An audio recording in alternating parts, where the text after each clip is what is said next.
The boy cried out in despair after those who were leaving, begging to bring at least some magical means, potions or healing magic which could save his sister, and through tears repeatedly said, "Help," hoping for even the slightest assistance.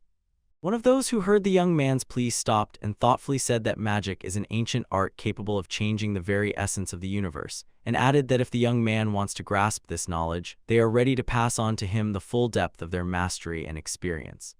In the kingdom of Sancha, in the village of Sylph, a young man has been training to wield a sword for 6 years. His native village lives by hunting, stands right on the border with the kingdom of Gaisen, and he wonders why everyone here trains only with bows and swords. The boy was tormented by curiosity about why the peasants have no magic. The master looked sternly at the young student, reminded him of his name Aints, and firmly said that he must hold on tight, move faster, and act more energetically.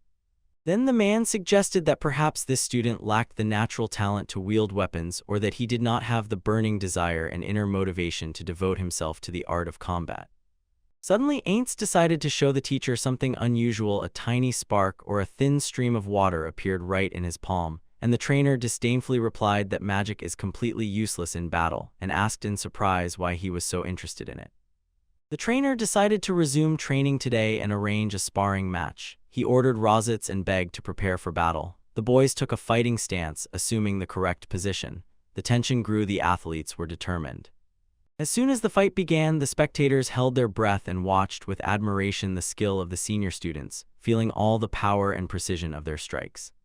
Aints perfectly understood that these were only wooden swords. If he fought, he would simply burn the enemy's sword with fire magic or wrap the enemy's legs with earth so that he could not move. He was madly longing for magic training. The teacher announced that next to enter the fight would be Saints and Einsnaints. The opponent told the boy to get ready because he definitely would not lose to such a weakling. Aints declared that he would fight with magic and lost. The winner was by no means happy, and the rest stood in surprise, wondering why he decided to use magic and worried if he was all right. The boy was glad that he at least had healing herbs and thought that if he had healing magic, he would immediately heal all his wounds. He decided to use water magic, created ice cubes and placed them on his head, hoping that even such a simple remedy would slightly ease the throbbing pain and allow him to focus on what lay ahead. The boy ran to inform his mother that he had returned home. She warmly greeted her son and, without stopping preparing dinner, filled the house with coziness and motherly care. The woman kindly sent him to wash his hands before eating and warned that dinner would be ready any moment. Ain slightly raised his hand, uttered a short spell, and around him appeared a shining cloud of transparent water which gently washed his palms and rinsed off the dirt. Then he summoned a soft breeze that gently dried his hands. Suddenly the father entered, looked carefully at his son, and proudly remarked that the boy had already grown up. The young man asked his father with a slight smile if it was true that he was really that big now. The man noticed a large bump on his son's head and asked worriedly what had happened. Smiling a little, he joked that he really had been hit on the head again, and the boy felt pain and only grimaced, trying not to show it to his father. The wife looked sternly at the man and firmly ordered him to stop teasing the little one with jokes and pranks, adding that it would be good for him to wash his hands. Kursa quickly agreed. Then the father explained to his son that it was precisely because of his mischief that his mother was so angry with Dad. The boy asked in surprise how he could be the cause of his mother's displeasure. The father replied that it was not about him personally, but about that funny bump on his head that he had accidentally gotten. And then suddenly, quite unexpectedly, Lena hit the man right on the same spot on his head and sternly said that he must urgently go wash his hands right now. Ian laughed loudly, rejoiced that Dad now had the same bump, pointed at it with his finger and laughed at everything that had happened. This became a usual part of their close family, a little tradition repeated day after day. So the young boys lived their everyday lives, in cheerful family adventures, sincere feelings, and support from their relatives for each other. That evening, Ains lay down in bed, comfortably settled and immersed in a world of peace and sleep, and when he opened his eyes he found that the night had passed unnoticed and the night of the next day had already come. Early in the morning, a little boy woke up and immediately loudly called for his mom and dad, but saw that the room was completely dark and nothing was visible around. When he carefully tried to go down, his foot caught on an unknown object and the boy fell. It turned out that the cold and motionless body the boy stumbled upon was his own mother, lying nearby on the floor completely still. The boy instantly froze, his heart dropped from horror and confusion, and his consciousness refused to accept what was happening. Opening the door of the house, the boy saw in horror that a terrible scene of chaos and violence was unfolding right on the street. People were running between the destroyed houses, desperately calling rescuers for help. One woman was sobbing, vainly calling her little daughter who had disappeared in panic and chaos. Rosen and Beg, furious to the extreme, shouted threats, warning the perpetrators of this disaster that they would soon bitterly regret the crime committed. Suddenly, right before the stunned boy's eyes, 2 young men were killed. Horror gripped the young man, his thoughts were confused, and he could not understand what had happened. Raising his eyes, he noticed a frightened boy rapidly fleeing the scene of the tragedy, his figure flickering among the debris. A man was chasing the boy. Aints thanked God that the signs had managed to escape, but then something irreversible happened. The pursuer caught the unfortunate teenager right before the observer's eyes, who was standing only a few meters from the murder scene, and he froze in horror at what he saw. Einstein froze in place, stunned by the enormity of what had happened. Fear and a dull helplessness grew inside him, completely engulfing him and leaving a feeling of absolute loneliness and loss of bearings in this new reality. The wizard guessed that another survivor was hiding nearby, so he approached him and asked why he was standing still and not hiding quickly when mortal danger was so close. The man said that the boy's friends and relatives were dying one by one, and he himself was not going to either run or fight.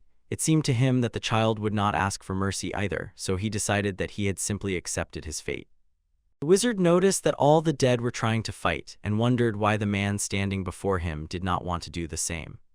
Ain't sat on the ground completely still, shoulders slumped, gaze seemingly staring into the distance. His face was empty, as if all life had been torn from him. For him, time had stopped and the chaos around lost all meaning. At first he thought that the guy just wanted to distract him, but soon realized the reason for such behavior was much deeper. The killer openly admitted that he did not care at all about the fate of the victim. Her future had been decided in advance. But after some time, the criminal realized that killing this particular person would seem too boring and ordinary to him. The victim turned out to be far from as proud and strong-spirited as his previous opponents. The criminal said with a cynical smile that every time he cast his most powerful spell, lightning, he always noticed one strange phenomenon. On the faces of the victims appeared deep surprise and sincere admiration for the magic. After the confession, the attacker focused and cast a deadly spell to destroy the young man. The sorcerer said that this was an attacking spell and regretfully added, "It's a pity, of course, that the boy did not want to run away like his friends." The man coldly ordered the youth to hurry and end his pointless life as soon as possible, completely disregarding the lives of others. With cynical laughter, he mockingly commented on the situation, as if enjoying someone's suffering. The child complained of pain and asked where his father was. Silica turned to her companion and said that the child was still alive and needed help, asking him to assist and clear the debris, while the man doubted whether he was alive at all, believing he was not. He sighed heavily and quietly whispered that the child was on the brink of life and death, barely clinging to a thin thread of consciousness. 3 days later, in one of the houses, 2 little twin sisters eagerly pulled the elegant skirt of an adult woman and joyfully exclaimed that the boy had finally opened his eyes and come to his senses after a long sleep, and their ringing voices filled the house with joy and relief, enlivening the entire atmosphere. Impressed by the miracle that was happening, they asked Silica what to do next and suddenly noticed that they had spilled boiling water on themselves. The woman felt immense relief and joy when she saw that the boy had finally woken up after a long oblivion. The girl asked her mother in surprise whether the boy understood them. The mother explained that he was also from the village of Sylph. Silica gently explained to the boy that he was now in the village of Taz and that his native village had been destroyed and no longer existed. The boy sadly confirmed that he already knew about the loss of his home. The interlocutor continued the conversation and said sadly that, unfortunately, besides the boy himself, no one from the village survived that catastrophe. The boy, hearing this, quietly confirmed that he knew well about it. She continued telling the story, adding sadly that the boy lost both an arm and a leg during the accident. The young man once again assured that he knew about this. Silica asked where he knew all this from, and he replied that he had seen everything with his own eyes.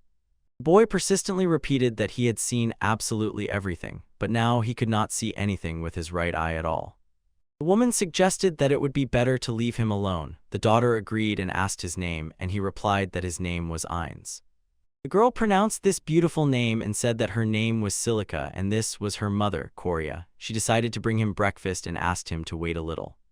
Eins realized that this was an offensive spell, exactly what he needed. At first he thought that some special words had to be spoken, but he suspected otherwise and decided to check by trying to reproduce the lightning that the man had used. He suddenly realized that nothing was happening and felt something was wrong. Water magic came to him easily, so the boy decided that to master new magic, he needed to study it thoroughly. Then the boy created water, molded it into a sphere, aimed it at the man, and released it, and finally it worked. Now the young man decided to use fire. He hoped that seeing the consequences would make it easier for him to imagine the finale. He persuaded himself he must clearly imagine that furious fire. Ainz forced himself to imagine flames burning everything in their path, and suddenly Silica entered and said she had brought him hot soup. Suddenly the girl shouted that a fire had broken out. The boy immediately felt unbearable heat filling the room and decisively demanded to extinguish the fire immediately. While Silica looked in amazement at how unbearable the heat was, Ainz finally realized how important it was to clearly imagine the final result of the spell. Because, as that man said, everything lies in the power of imagination, the boy found this extremely interesting. Silica got angry at this remark and sharply said that was not true at all. The boy thought that if she wanted, he could tell her more about magic, but the girl refused his offer. She began to say that he had just woken up and was already doing magic, and asked if he even thought about his home, family, and friends, and if it really did not bother him at all. Silica said that the boy was still very young. He was only 6 and she was 12, and since then she had decided to become his older sister, so let him live here now, and the parents also said they did not mind. She knew that this child was completely broken. He had lost a leg, an arm, and an eye, and his heart was covered with wounds. They found him barely alive, so she decided she had to help him heal his emotional wounds. In 2 days, the boys went out to breathe fresh air, and one of the children playing mockingly shouted that there was a stranger here again. The children shouted loudly, demanding that the stranger immediately leave their village. Silica asked the children to stop throwing stones. Seeing that she was angry with them, the hooligans suddenly ran to hide. The sister asked if everything was all right with her brother. He replied that Lady Korea had carefully wrapped him in warm clothes, so it was probably cool today. The girl explained that she was not talking about the weather at all, but about those who had offended him. The boy confidently said that nothing terrible had happened, and he did not even pay attention to their pranks. The girl wondered if the boy was really so indifferent to everything that was happening until they finally reached the right place. The boys approached a giant ancient tree that stood lonely in the middle of a boundless field. His sister asked if he could be left here. Ainz sincerely thanked the girl. As always, she decided to wait right here, and the young man went to training. Silica remembered his words about wanting to practice magic and about being interested in a quiet corner nearby, so they started coming here every day, and at first the girl was terribly surprised by this. But gradually she realized that she had already gotten used to this routine. Then the brother thanked her and added that there was enough practice for today. Accepting his thanks, Silica modestly replied that it was nothing, and meanwhile, the boys turned their gaze to the anxious crowd gathered nearby. Suddenly their father called the children, and the girl, worried, turned to him and asked what exactly had happened. The man explained that the children had gone into the forest and none of them had returned home until today, and Silica wondered in surprise why they had gone there at night. So there really are monsters there. Evan asked the villagers to gather and go search for the missing children, and he sent his daughter and son home, ordering them to prepare. Inez firmly asked the man to allow Silica to go with him, assuring him that he could get home completely on his own. Evan apologized and beckoned Silica to follow him. The girl asked him to wait until they returned home. At that moment, the young man suddenly wondered if forest animals could use magic. Ainz activated the spell. Not even the storm can stop him because he turned on the ability Accelerate. The boy dashed forward swiftly, while behind him remained a group of children with strollers, their small faces full of confusion and surprise at the sudden disappearance of the stranger. When Ainz went into the forest, he realized that he was here for the first time and felt that he needed to be especially careful and vigilant. He saw nothing, so he decided to activate the spell that was supposed to pull him out of this utter darkness and grant perfect sight and hearing, then turned on search mode. Ainz felt there was a ton of stuff, and right in front of him stood something gigantic. The boy decided to try water magic, apologized to the beast for losing control, and then activated the water blade spell.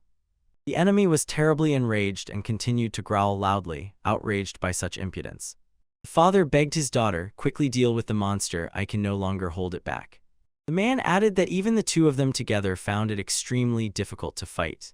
Then one of the comrades gladly reported that they had done it and called it a wonderful job. Evan felt that this was only the beginning and they needed to move deeper into the forest. Silica was worried about Aints and regretted leaving him alone. If he went into the forest, he would be in mortal danger, while her brother laughed as he dealt with the monsters. The boy kept laughing, beating all the enemies, and realized that no matter how many people he lost, no one knew about magic, and he felt very sorry. And then suddenly nearby he found a hut. When he approached the hut, there was no sign of life. Even monsters were afraid to come near this strange place. Aints thought that some kind of magic must be hiding in that hut, because even monsters were afraid to approach. Inside were the same hooligans, confused as to why the cripple was the one who came among all the residents, and the young man realized, it's good that they saw nothing. His heart also ached from parting with this amazing place full of secrets and adventures, but the boy definitely knew he would return later. Looking at the confused and frightened children, he calmly ordered them to get up and return to the village.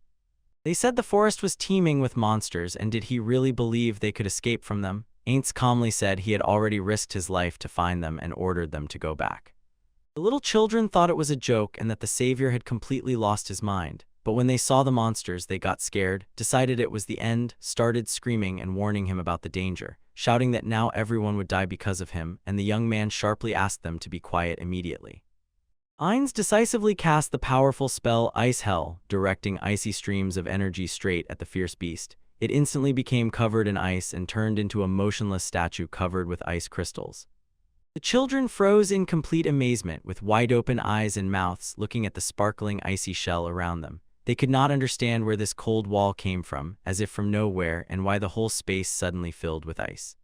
Suddenly the monsters disappeared. They were defeated by the young man, and the children looked at the hero with joyful relief. Their faces blossomed with smiles, and they happily jumped, rejoicing at the happy end of this terrible adventure.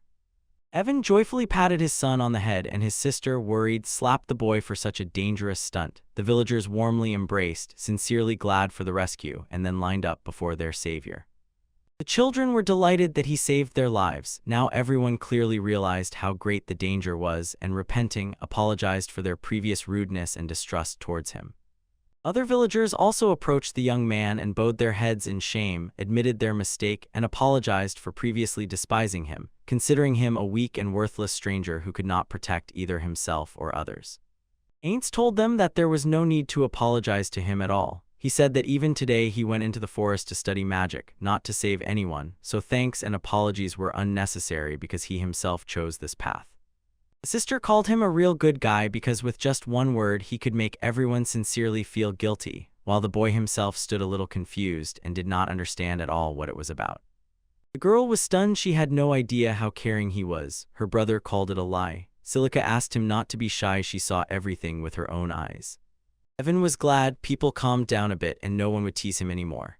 The man confidently said that the boy had now finally become part of their family. The young wizard felt a strange sensation inside, as if a warm wave wrapped around his chest. It was unfamiliar and pleasant, but he still did not understand what exactly it meant. The youth passionately dreamed of immediately going to the forest because he came across an amazing hut full of ancient folios and rare manuscripts about magic, and he wanted to study all of it as soon as possible. Inns declared that he wanted to atone for his past mistake before the village of Sylve, dedicating himself to helping the village at any cost, even if it gave only the slightest chance of success, and these words shocked and impressed his sister because of his selflessness. The villagers looked with admiration at the young man's relentless passion for new knowledge. Many openly said they expected nothing else from him because they knew about his deep curiosity for studying the unknown and his constant desire to learn new things. Silica quietly smiled and gently asked her brother to move forward. It was his nature, although she and others would be a little sad and lonely without him. Her father supported the girl, saying that the son had the right to follow his desires and that later they would explain everything in Korea. The man asked, if something happened, do not hesitate to visit them and look in sometimes. The little children also asked to go together, but the adults strictly reminded that children were forbidden to go into the forest. The boy warmly thanked the villagers for their support, and understanding their kindness and warmth deeply touched him. Living in a quiet forest hut, the young man often immersed himself in thoughts, imaginatively preparing for some important journey, constantly packing things and checking equipment, as if waiting for great events. He knew without a doubt who he was. Aints Sylvedas, who was nicknamed the One-Eyed, One-Armed, and One-Legged, was a true master of the three elements, whose abilities were unique and worthy of respect. The boy believed that he could be called an excellent magician. Smiling, he suddenly realized that he had not left his secluded forest refuge for too long, completely immersed in the study of ancient sciences and forgotten arts, and had completely forgotten about the rest of the world. Here reigned a special, completely different atmosphere than the usual reality, and Aints was stunned by how much the village had changed over the years, becoming almost unrecognizable. Looking up, he noticed the silhouette of a girl frozen in the shadow of the branches near a familiar, majestic tree. The young man, with curiosity in his voice, asked what she was doing. The interlocutor slyly raised an eyebrow and asked if he really had not noticed that she was so absorbed in reading a book about magic. The girl answered his question, recalling the book about magic, and added that it was just a copy. She was surprised that he did not even know about it, so she decided that the boy was definitely not a local. Aints asked her to wait. He was not a stranger here and advised to ask Silica or Evan about it. The girls teasingly said that if he wanted to be called a local so much, then first of all he should find out who among the people he knows had long left from here. The boy asked in shock if Evan had become the village elder in these few days, and the girl corrected him. This was no longer a village, but a sacred place in the north of the kingdom of Sancha, where seals are kept, and she is an active knight guarding this land. The knights roared in anger, accusing the young man. He dared to commit an unacceptable act to illegally invade the very heart of their sanctuary. Confused about everything, Aints tried to explain to her that he himself did not quite understand what was happening. To buy some time and figure things out, he activated the magical spell Time Slowdown. The lady immediately recognized him as a sorcerer and admitted that she had never seen such magic before, but she warned that from such a distance his spells were powerless against her sword. The young man replied that she would not succeed. He sharply noted that the knight's sword had long since fallen from her hand and remained far behind. The girl was stunned and did not understand how the young man managed to perform such a cunning act. Aints suggested discussing everything calmly. The interlocutor realized that she had allowed herself to relax and lost her usual vigilance. The knight decided that there was no point in worrying and that she would easily deal with the opponent with her bare hands, and the young man, realizing that he had angered her, gave up and simply left, regretting that the village of Toss no longer existed. The girl asked him to stop and, surprised, asked, "Did you really know about the village of Toss that once existed?" Aints seriously assured that, of course, he remembered this village because before going to live in the forest, he lived right here among simple and friendly people who considered him one of their own. The knight paused for a moment, looking closely at the young man as if recalling something important. Finally, something clicked in her head and she timidly asked his name. The boy introduced himself as Aints Sylvadas, and it seemed that now he could be called a sorcerer. Suddenly, an idea flashed in the girl's mind and some associations began to emerge.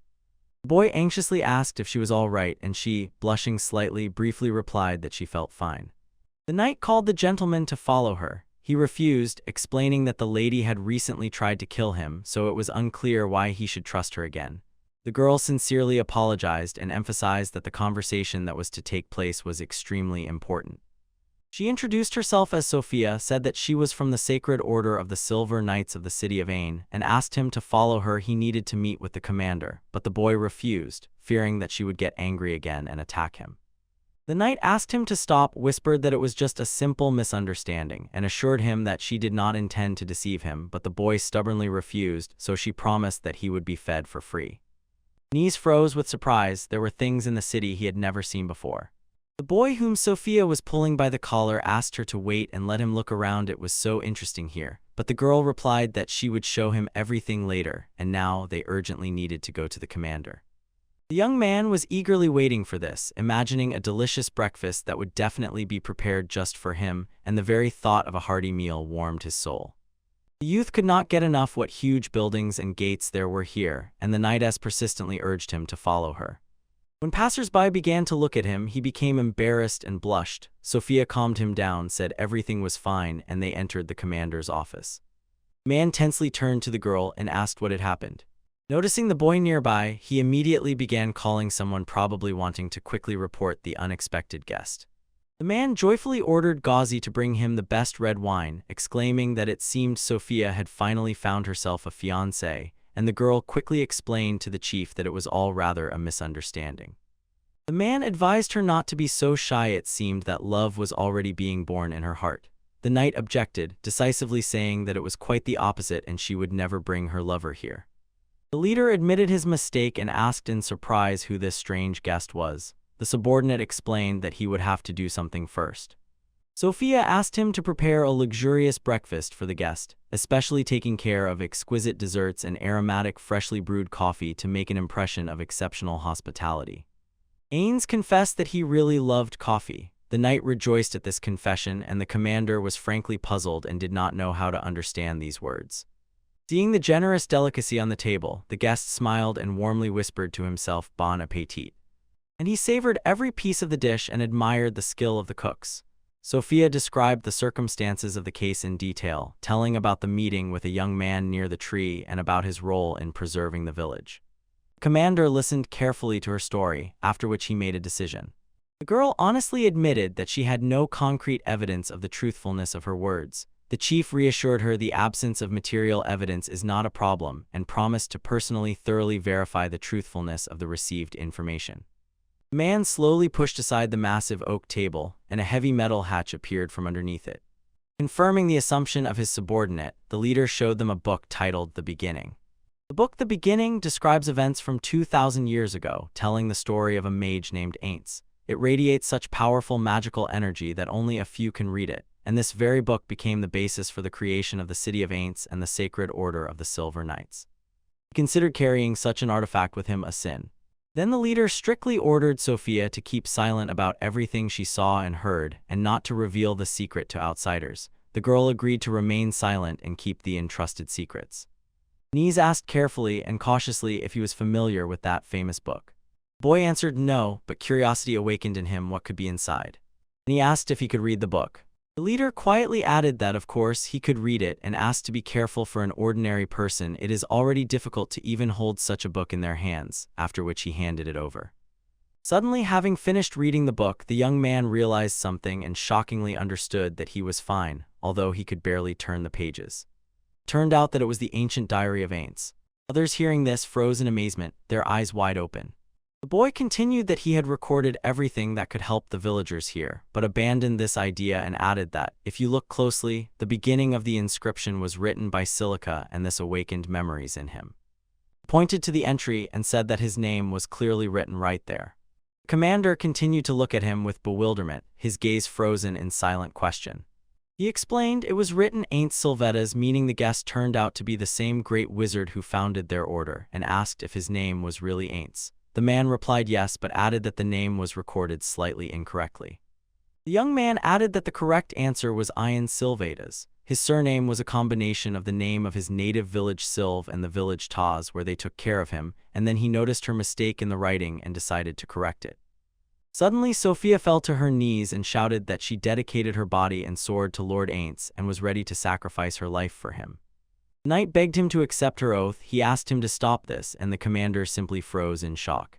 The youth asked to be left alone. The girl thanked him, and the leader immediately understood. The guest so easily opened the books and even wrote something in them. The magic in the book had intensified, and he could not even turn the page.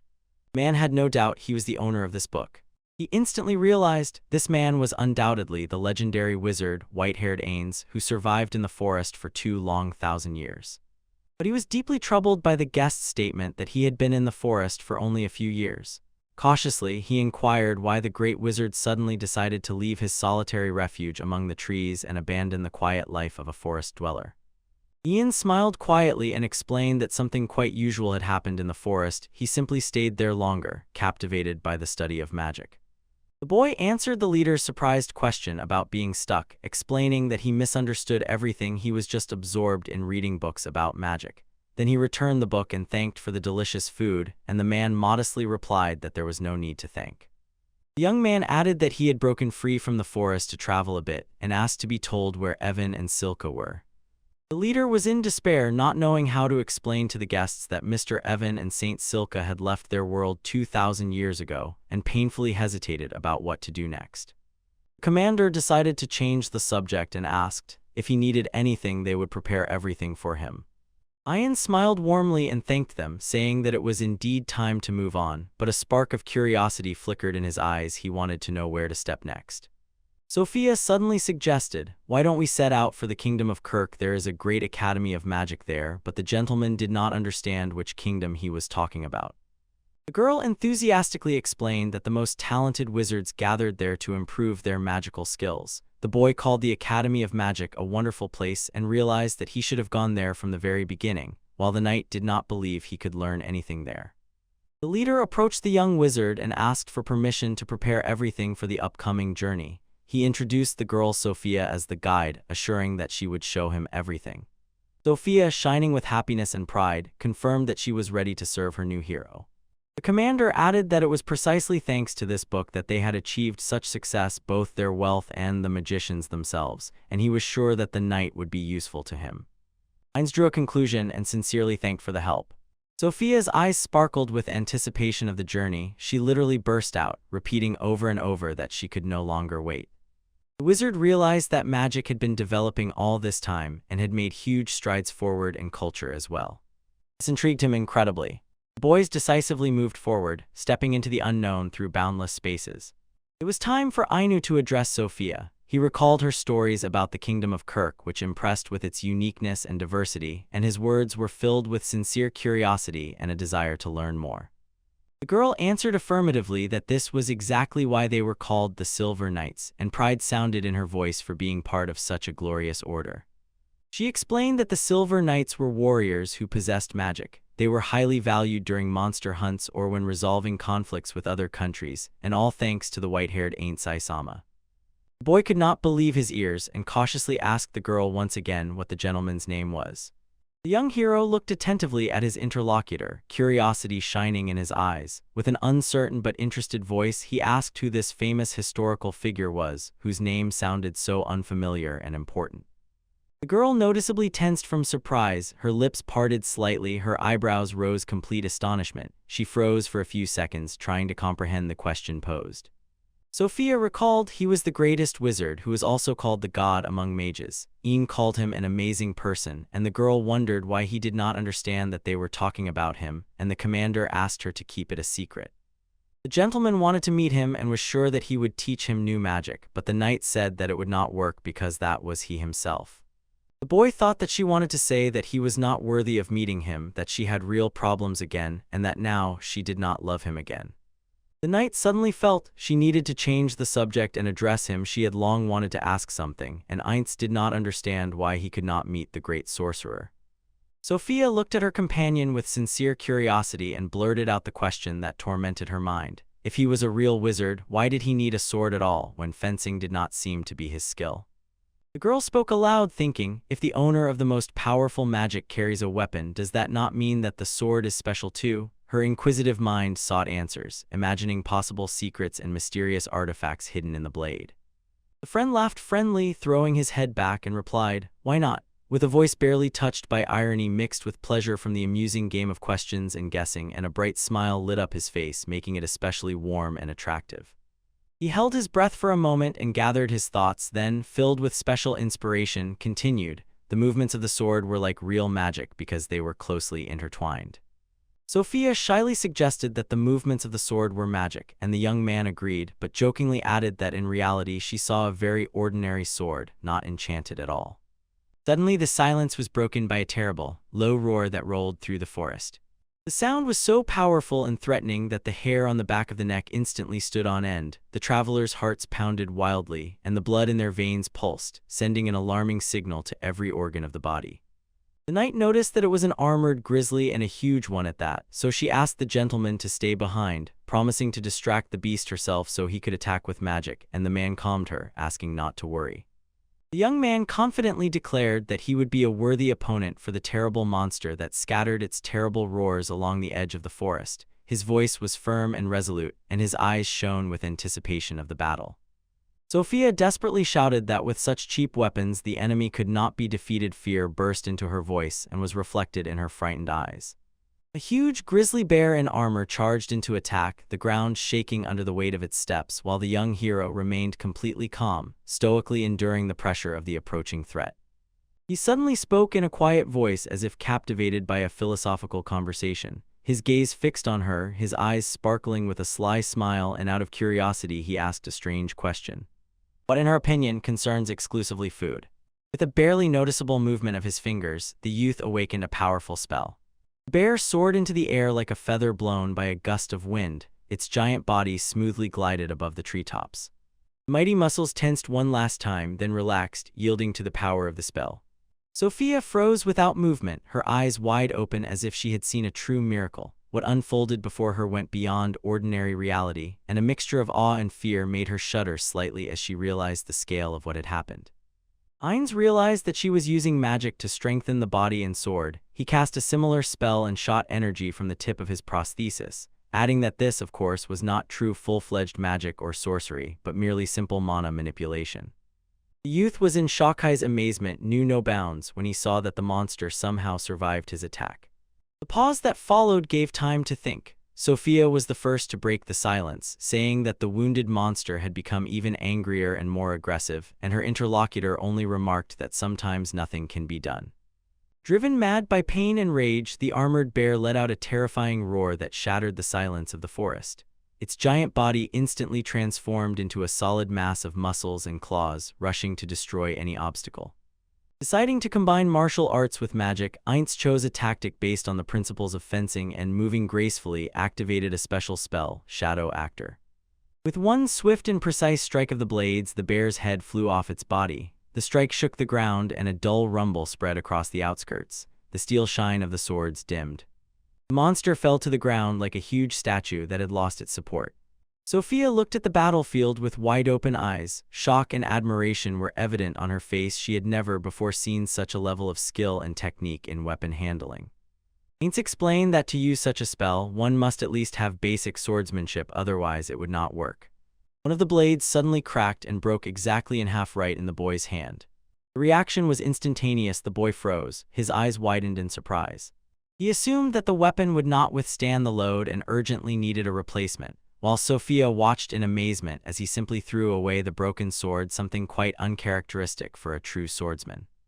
Ainz added that he still showed her the spell that combines magic and fencing and asked for her opinion. The girl warmly thanked him for such an amazing spell. The boy asked her to calm down and she asked if he was okay.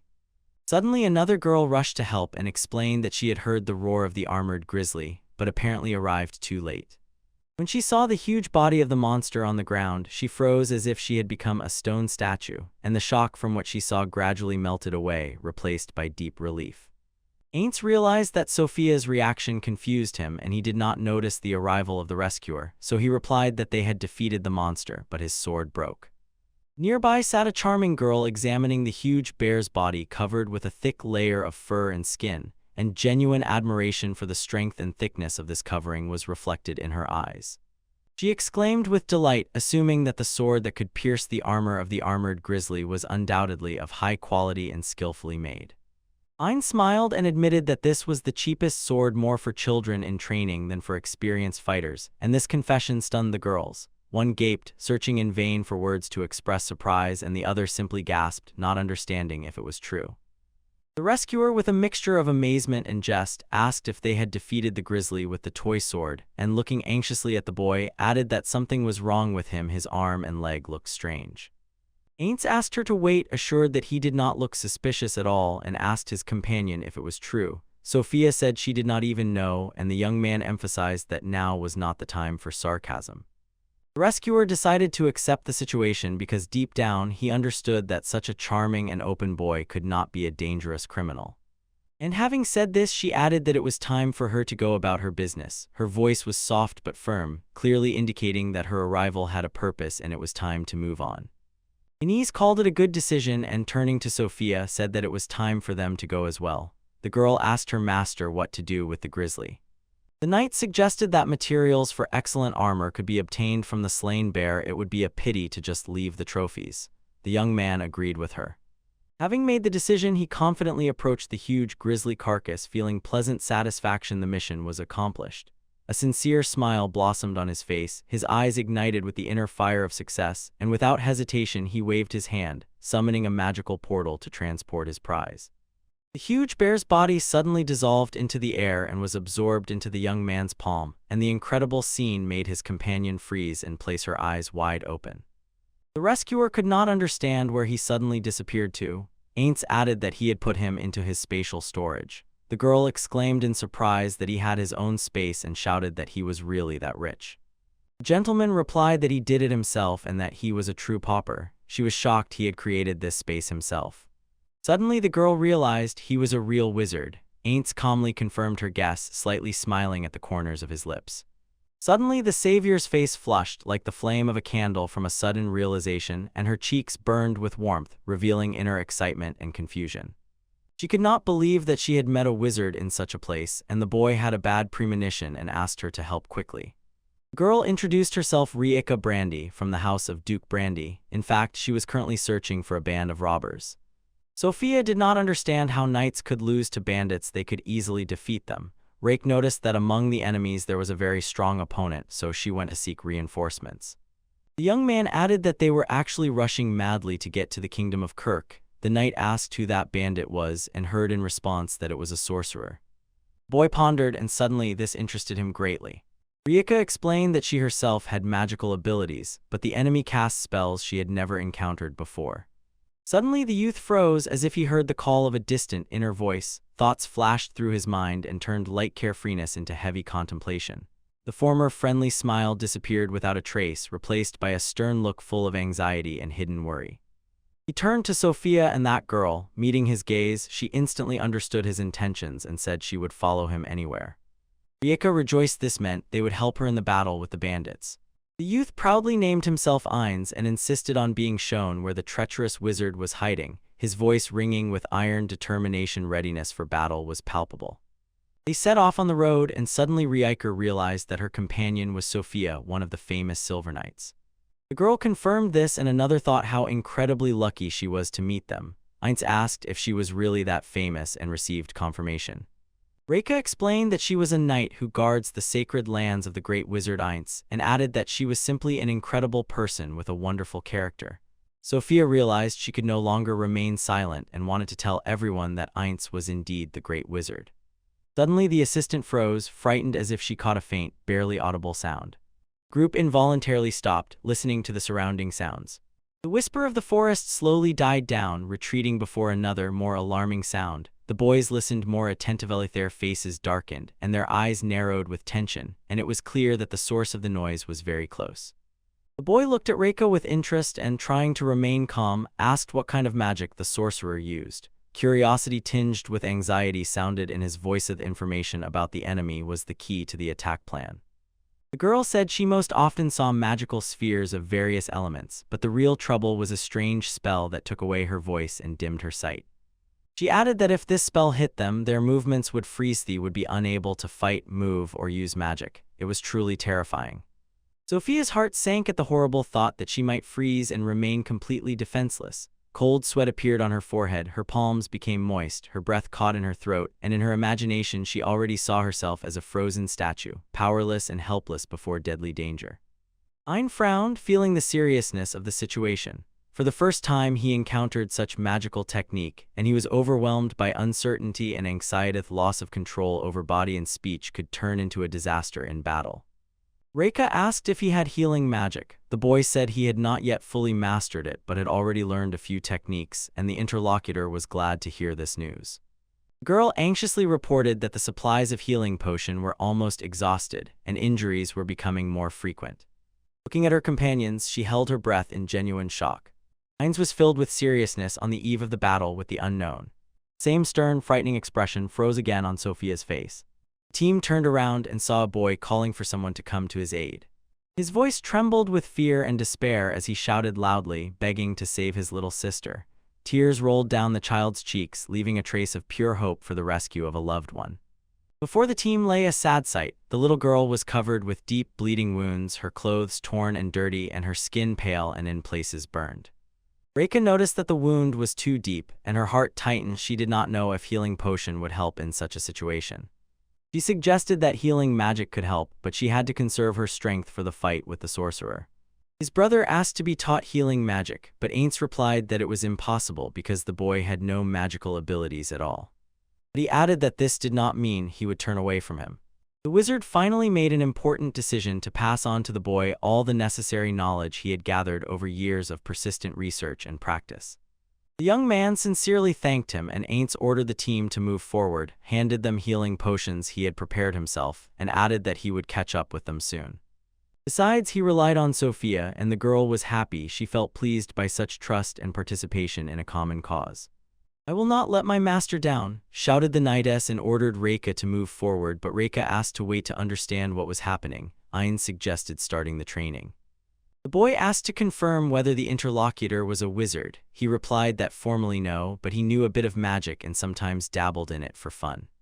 The boy asked to explain to him the difference between magic and sorcery.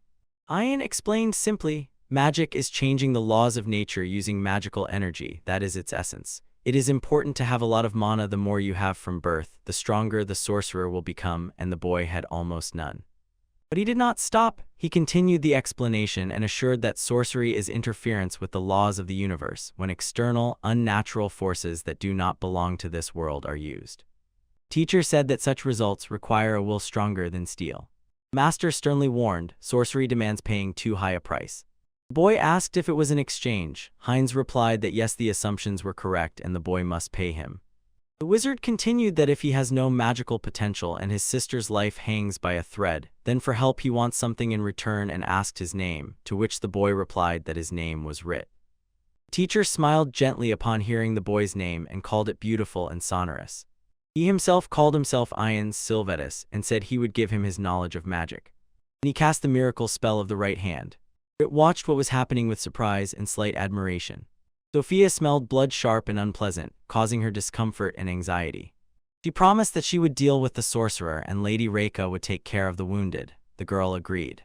Holding a pouch with healing potion, she realized there was so little of it, not even enough for first aid. Suddenly, Reika decided there was no point in doubting and rushed after her companion. Before the girls suddenly opened a wide clearing full of human figures. Sophia asked if that was the same magic. She came to that conclusion because the people looked petrified and did not understand where they were. The air they had to breathe was heavy and stuffy, as if a poisonous cloud of death hung over their heads. Sophia assured that her companion was not exaggerating when she spoke about the spell, and the girl asked her to go there. Reika confidently pointed her finger at a tall man in a black cloak standing in the very midst of the battle and declared that he was the sorcerer. The knight decided to deal with him quickly. The group of thugs suddenly froze. A familiar silhouette appeared in the fight, and they recognized the same brave girl who once tried to fight them. They declared that this time she definitely would not escape, and one of them decided to have some fun with her first. The girl's face showed indignation, lips tightly pressed, jaws tense. In response to the mockery and threats, she poured out a stream of anger, accusing the men of meanness and moral decay.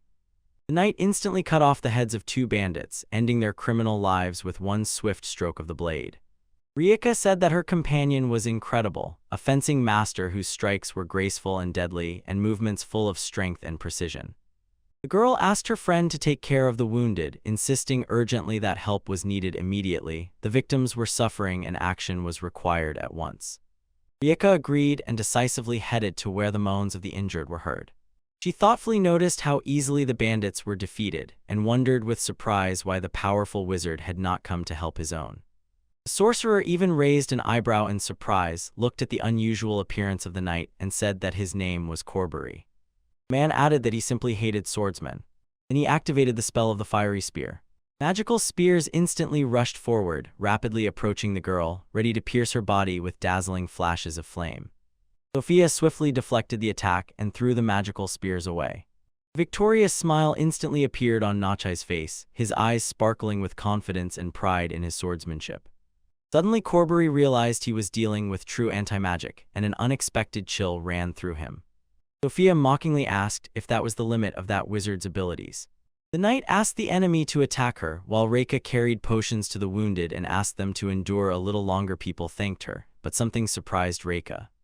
She was filled with sincere admiration when she looked at that huge pile of healing elixirs generously given to her by the Ions. Never before had the girl seen so many potions at once, and deep respect and gratitude to the patron spread through her heart.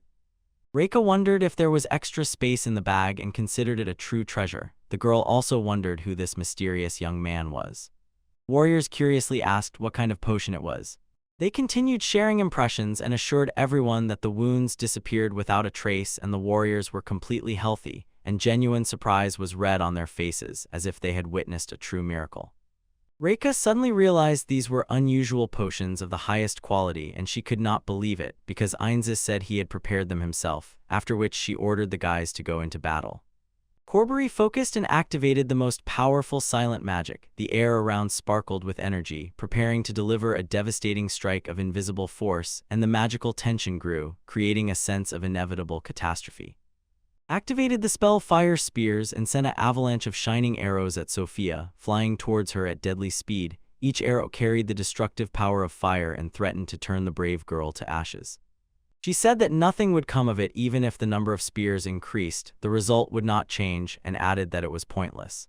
The sorcerer laughed sardonically at the bold statement, his lips bent into a mocking smile, and the laughter sounded dark and contemptuous, as if the girl's confidence was a ridiculous illusion to him, soon to be dispelled by the relentless laws of magic.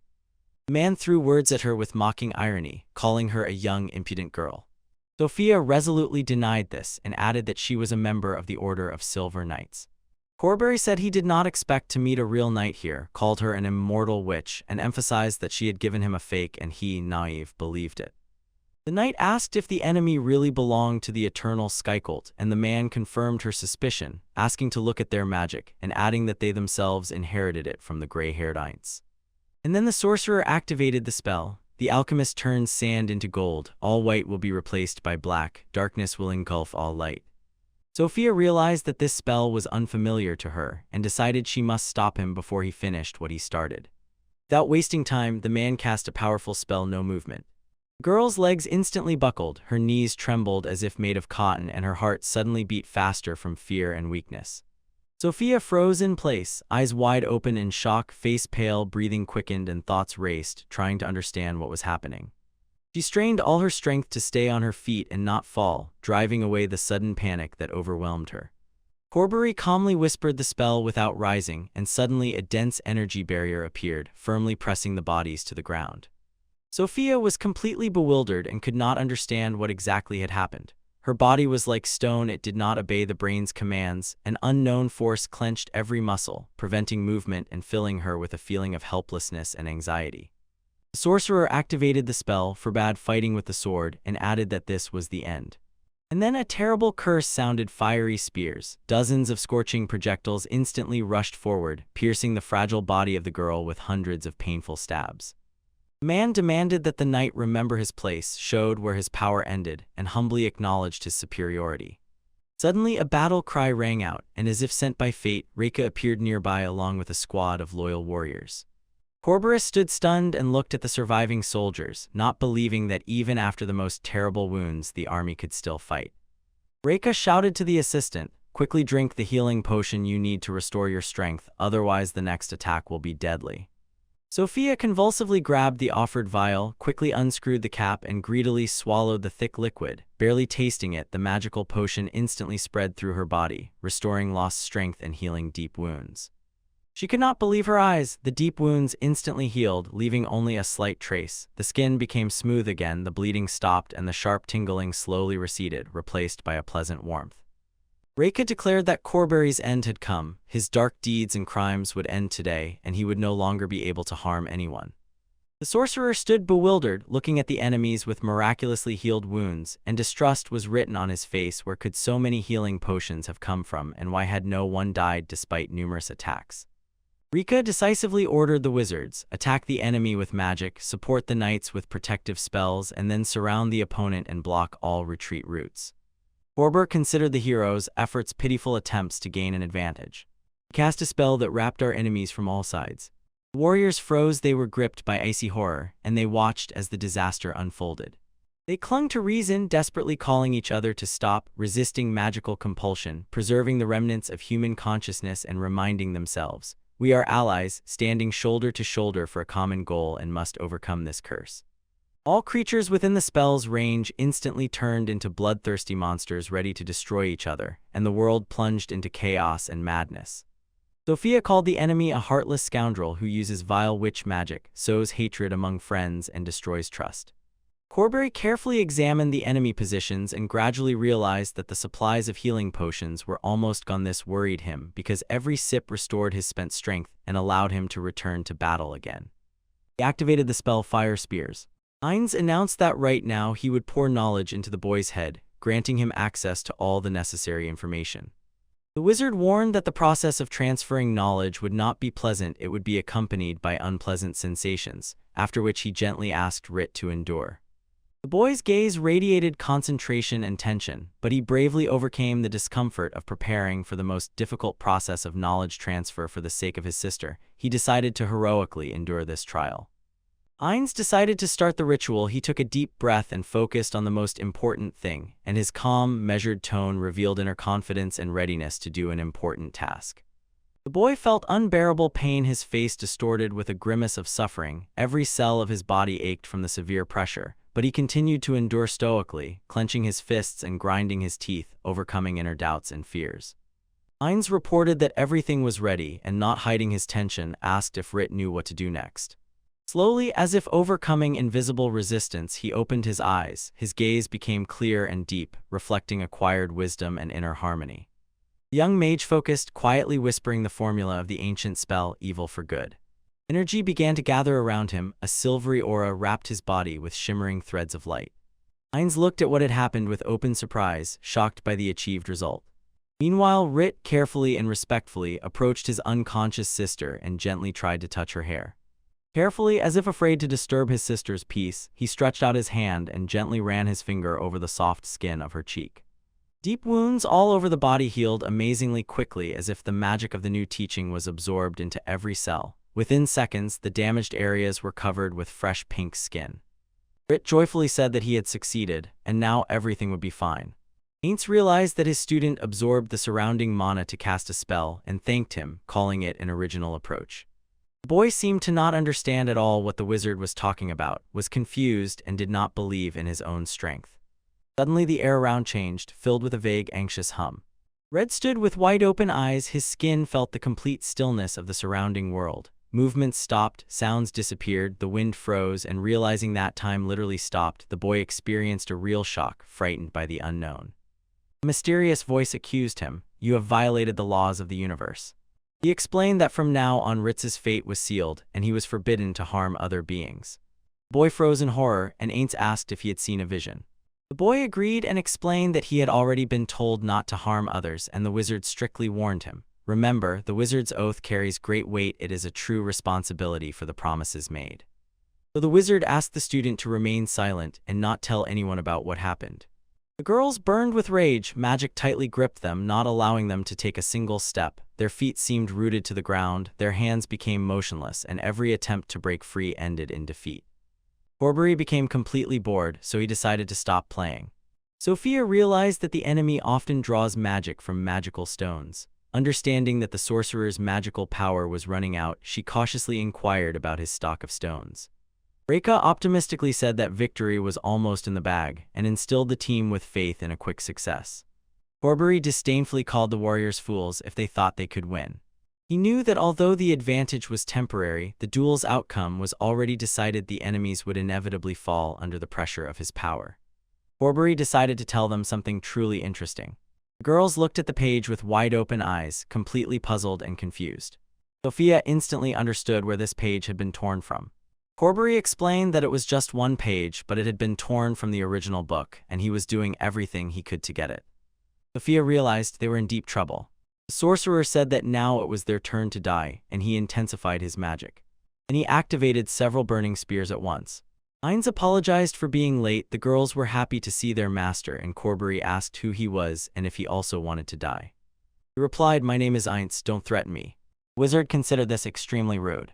Irritatedly waving his hand, the wizard spread his arms to the sides and removed the previously imposed magical seals. The spells dissolved into the air, freeing the captive warriors, who slowly regained consciousness, restoring their freedom of movement. Corbury stood with his chin lowered and eyes wide open, completely paralyzed by horror and disbelief. Blood pounded in his ears, his brain refused to accept the reality of what was happening. Sophia, smiling broadly, looked at Ainz with admiration and joy, seeing in him the embodiment of the ideal hero, while Rika sat aside, stunned by the events that had occurred, realizing how far the boundaries of the possible extend. Corbury was shocked that the opponent repelled his magic, did not understand how it happened, and asked if he was a wizard and how he managed to neutralize his spell. Ainz replied that he was not a wizard but a sorcerer, and the man realized that his opponent was the same nature and the same abilities as himself. The boy remembered that Reika said he was also a sorcerer, and sincerely rejoiced had finally met an equal master of magic. Corbury froze from the opponent's confession, eyes widened with surprise and disbelief, heart pounding and face sweating. Ainz asked if his enemy would show his true strength. Corbury called his opponent a real psycho and asked to be left alone. The boy explained that he just wanted to see his magic. The man did not understand why he should demonstrate his abilities because he considered the girl a person with muscles instead of a brain who would not understand anything anyway. Ainz smiled and said that he should not speak so rudely about Sophia, and also added that the man called all the people of her kingdom peasants. The boy said that he decided to live in the forest to study magic. With a nervous smile full of rage, Corbury spoke the words that activated the spell. He activated the spell. The alchemist turns sand into gold, all white changes to black, darkness engulfs all light, and he added that the enemy is now under his control. Ainz asked if you really think that was a spell. When Corbury activated the spell, no one dares to come near me. Suddenly the wizard froze as if he had hit an invisible barrier. His eyes opened wide in surprise, and a wave of inner resistance swept through his body. The sorcerer proudly declared that whoever his opponent was, his magic was invulnerable, and now the young man would not be able to come even a step closer to him. Ainz noticed that the transformation of sand into gold was a sign of a change in the law. The white color signifies reaction, and from the line it is seen how white becomes black and light symbolizes people. The sorcerer considered this extremely interesting magic, true witchcraft. Corbury froze at what he heard, shocked. A mixture of distrust and amazement was read on his face. Sophia was also shocked, her eyes widened, her breathing quickened, and Rika sat unable to hide her admiration and envy. Corbury, not believing his ears, asked if his opponent really called his magic witchcraft. Ainz confirmed that it was true, there was no magic here. The man asked if he really thought he was a sorcerer and added that, of course, he knew a little magic but did not know any high-level spells. Ainz got angry and full of disappointment, said that the enemy did not know high-level spells. And then I realized he was just a fake. He apologized to Reika and said in a muffled voice to Sophia that they were leaving. The knight assumed that the master understood he was now invincible, so the master decided to retreat. Ainz said that he expected to meet a great wizard, but was very disappointed when it turned out that he had no real talent. He noticed that the enemy was just a mage, and he was no longer interested. Corbury froze with wide-open eyes, shock deprived him of words. The man screamed hysterically that if he underestimated his power, he would soon die, after which he quickly began to activate a new spell, hoping to finally show his true strength. He instantly activated several burning spears. But Ainz immediately used a magical block. Crystal chime sounded in the air, several fiery arrows suddenly stopped and hung in space. Corbury screamed, staring at the petrified arrows, not understanding what had happened and what it meant. Panic was taking over him, his thoughts scattered in all directions, and the search for an explanation only intensified the confusion. Inez replied that it was a simple spell and added that he also knew a few tricks, offering to show them. He activated the spell. The alchemist turns sand into gold, all white becomes black, darkness will engulf all light. Then he added another, the use of magical items is forbidden, and decided to start small. Third, using magic is forbidden. Corbury was shocked and tried 3 times to summon several fire arrows, not believing that it did not work. Ainz began to explain with regret that the opponent had abandoned the development of his skills and relied only on one spell. It was sad. At least he could have further developed the magic of forbidden spells. And to make everything clear, he activated the spell you are forbidden to breathe on him. Corbury was gripped by horror. He instantly began to suffocate. While Corbury writhed in pain, the warriors froze in amazement, not believing their eyes. Ainz activated a spell that allowed breathing, and the enemy immediately began to cough and spit. His breathing was restored. Someone fiercely turns to their own and shouts for them to kill him. She will increase the reward tenfold. People are stunned and confused by this. People agree and shout that they must go forward and kill this guy. Several of them simultaneously rush at him. But this man, smiling, says that the enemies must allow him to show them one very interesting spell. The boy discards restrictions and summons the divine hand. He raises his shining palm upward, and the enemies freeze in shock as he first moves his hand, then clenches it into a fist. After that, he deals with the opponents even from afar, injures them, blood flows, and all fall to the ground. The boy stands right in front of the fallen enemies and looks at them, while everyone around is frozen in shock.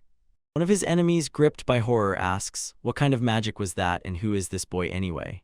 The boy calmly speaks about the basics of basics, about changing the laws of nature and focusing his desires that can break the rules of this world, about the art of intervening in the universe, and he stands calmly. He smiles, extends his hand forward, and says to the enemies, "This is the quantity and wonderful magic." The enemy on the ground crawls back in horror, begging the boy to stop and not come closer. Ein, with a serious face, said that he should not be killed. He is actually a member of a very dangerous cult, so he must be interrogated first. The boy looked back with displeasure and said, "Too bad, but this is a magical duel. So only one of them can survive." He firmly grabs the hair of the very frightened enemy. The enemy shudders with fear, and the girls silently watch what is happening. Suddenly someone called Ayance, "Sama, wait once more." Ayance turns around and sees a surprised girl.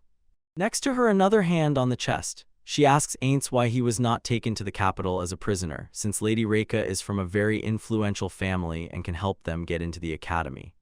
She asks Reika if this is true. Reika looks at her and, smiling, says that with the help of her family it will be easy to do. After that, they manage to convince Ayance, and he calmly agrees. He stands before his frightened enemy and says, "So be it, I leave this boy to Reika." The boy, with a calm expression, tells the other that he is strictly forbidden to ask any questions. Let him lie on the ground, and after that, he will also be forbidden to get up. And then 2 carts passed by on the road, and someone said that they thought they would have to continue on foot. Everyone in the carriage thanks Reika, and she smiles and says that it is not a problem at all, and when they arrive at the estate, they will be able to enjoy a wonderful dinner. Ayance says that this is very good because she and Sophia do not know how to cook at all. She asks Mr. Ayance why he told her that. Ayance sits nearby and thinks that this is wonderful. Ayance asks the girl when she managed to learn this, since she doesn't even have a boyfriend. The girl goes into a stupor, but Reika, on the contrary, understands everything and says with admiration that this is incredible. The girl asks her not to pay attention, saying that in fact she can cook. Reika asks if this is true, and she says that she devotes all her time to sword training and simply has no time for cooking. Reika smirks and says she doesn't understand why she can't cook and asks her, "Are you laughing at me?" The girl angrily declared that a kitchen knife is no different from a blade. She has mastered the sword, so she will definitely handle any knife. Ayance asked Sophia not to be angry because no kitchen can withstand her strength. Sophia does not understand why Mr. Ayance is so strict with her, and Reika turns to the boy and tells him that he is undoubtedly a great wizard. One look was enough to be convinced of this. The boy calmly listens and thanks for the praise. Reika asks him what Corbury used. Was it really magic? Is magic even capable of that?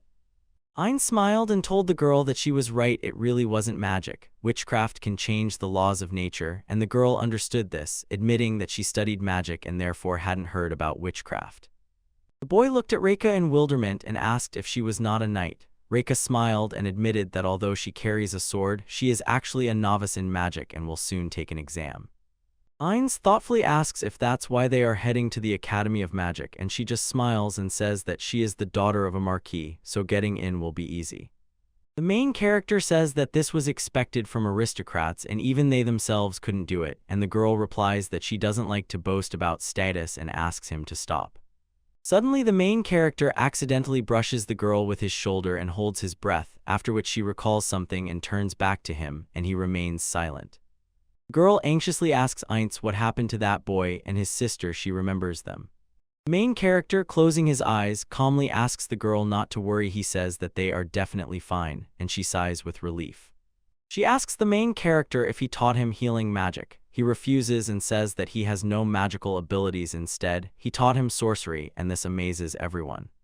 He says that this is evil for the sake of good. He stole someone else's magical power to heal. Rit really surprised him, and now he eagerly awaits their next meeting. The girl could not contain her surprise. How did this still very young boy manage to master sorcery? Although the man with incredible magical power sits right before her eyes, the curler says that they will soon arrive in Kirk, and everyone is stunned by this. They were driven up to the gates. The coachman asks if they have a document. The girl smiles and agrees, and Ainz admits that he does not have his. The girl encouraged Sim, "Don't worry, just say you lost it in battle, especially since this is the Brandy family team, no one would even dare to look for it." Gates are open, two guards stand by the carriage, telling the coachman that everything is fine and he can go, and he sincerely thanks them. She smiles as she said they have no problems. The boy thinks that aristocrats are capable of anything, and suddenly they notice something. The carriage enters directly into the city, the streets stretch between tall buildings, and the whole city is teeming with people. Everyone is discussing something excitedly, and someone is watching in awe, the one who stands in the center of attention and is demonstrating something. The main character gets out of the carriage and looks at all this with great surprise, and the girl with a calm face announces that they have arrived at their destination. They are warmly welcomed in the endless kingdom of Kirk, in the very center of which stands a castle. By the huge beautiful estate, someone meets the people getting out of the carriage and addresses the girl as Madam. The girl said to Riss that she was finally home, pointed to the people behind her and declared them her guests. She ordered dinner to be prepared for them, and the servants agreed. The hero looks around and, surprised, asks the girl if this is really her family's estate. She agrees and says that this is one of the Brandy family estates.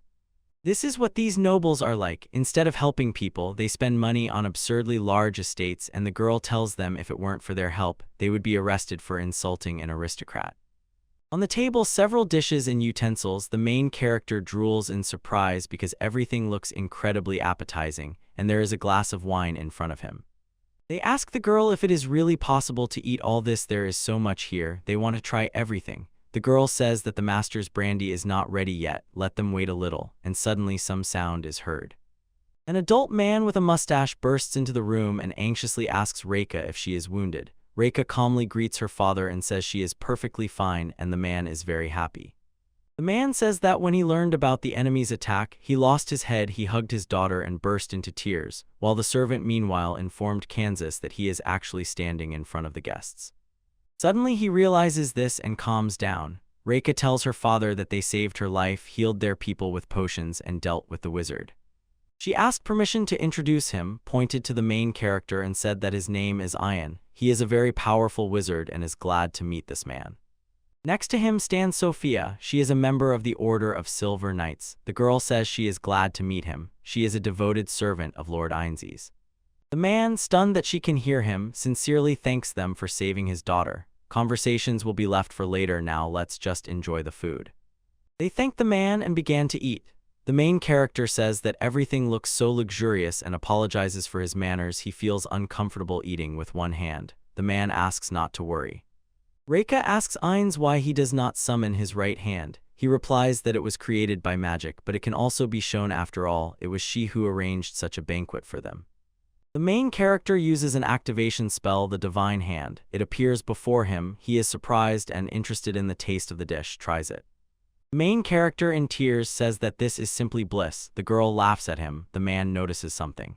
The man asks Sophia about this hand, and she understands everything, saying that it is just one of Lord Aintz's spells. The man says that he will never forget such magic. It is just like that of the immortal witch. He turns to Mr. Ainz and asks if he saved her daughter with magic. He agrees, and the girl says that it is true. It was incredible. The girl emotionally tried to tell what happened then, and the main character realized that a few more details could be added, but overall it was very cool. The man understands all this and asks them if their opponent was Corbury. She thanks them for getting rid of him. His plate is empty. He tells them that if they don't mind, they should come to the castle tomorrow. He wants them to meet His Majesty, and the main character asks about this once again. The main character says that probably they should not meet the king. He has not learned at all how to behave with a monarch, but the man reassures him he will go with them.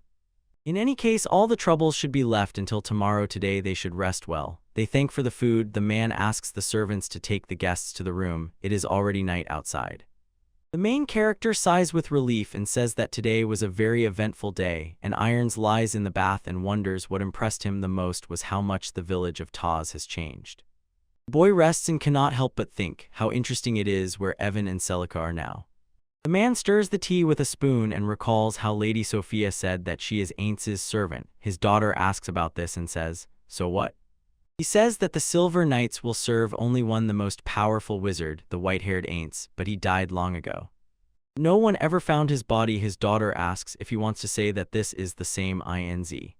But it was too early to draw conclusions. They need to continue communicating with the Ions, and then they will definitely confirm it.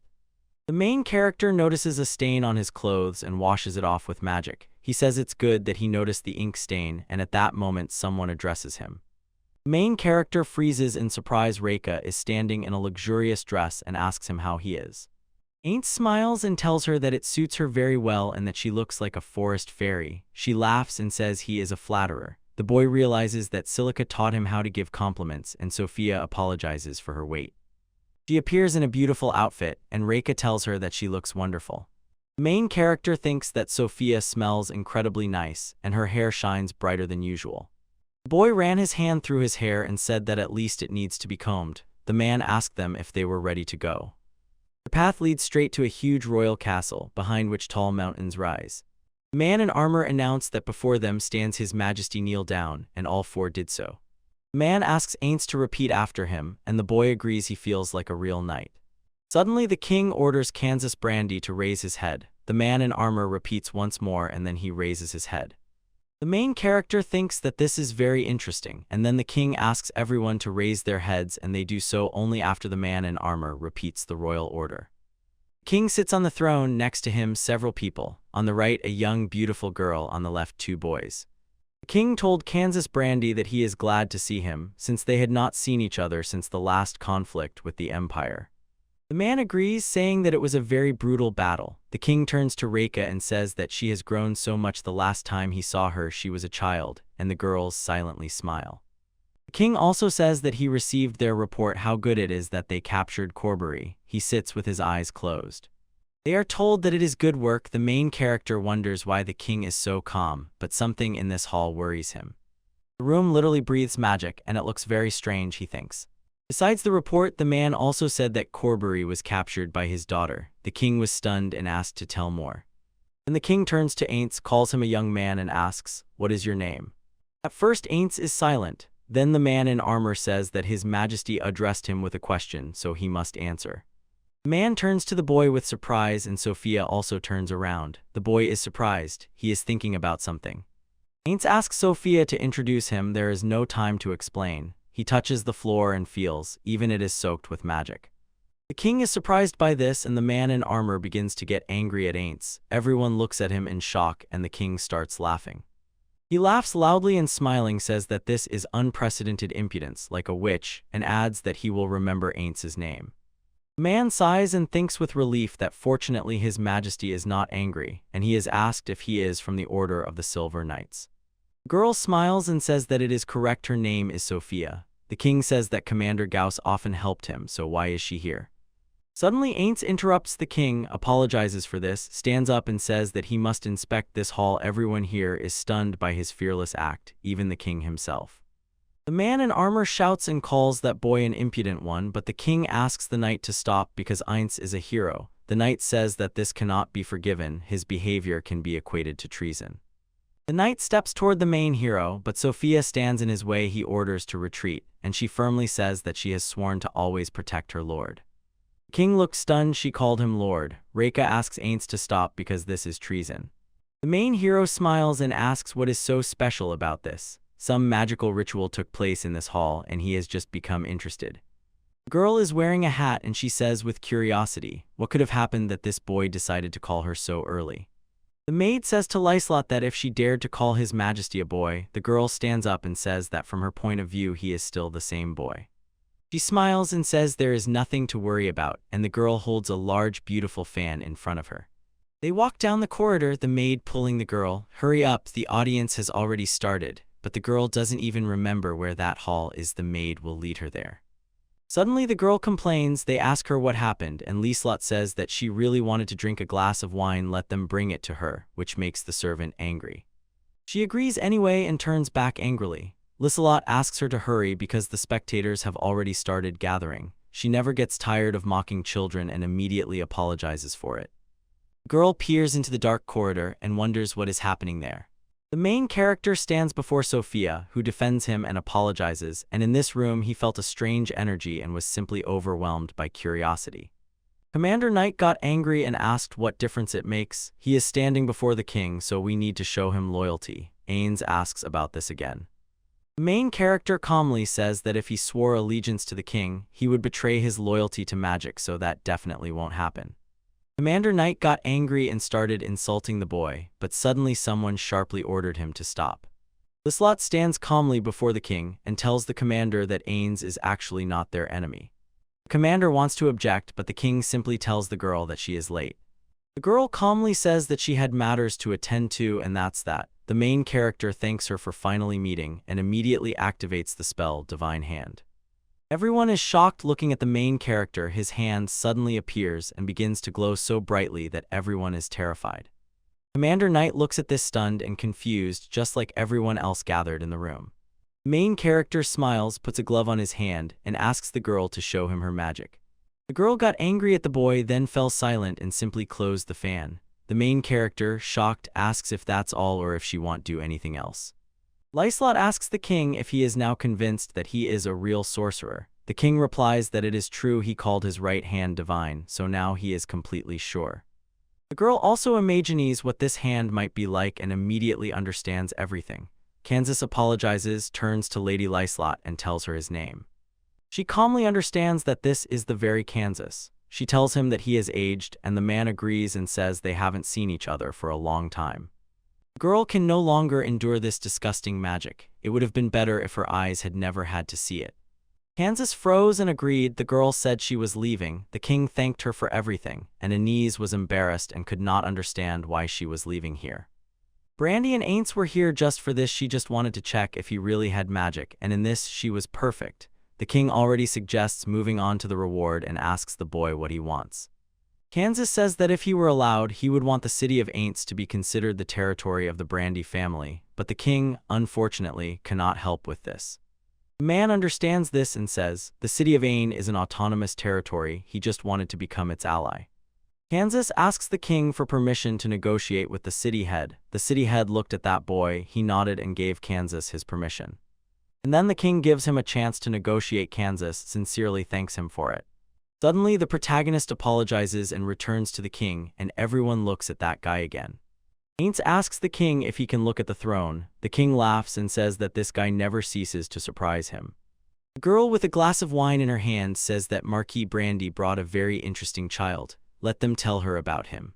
The king insists that they probably know he is a sorcerer, but what is the matter? Lislot says that he himself claims his name is Ain Silvades.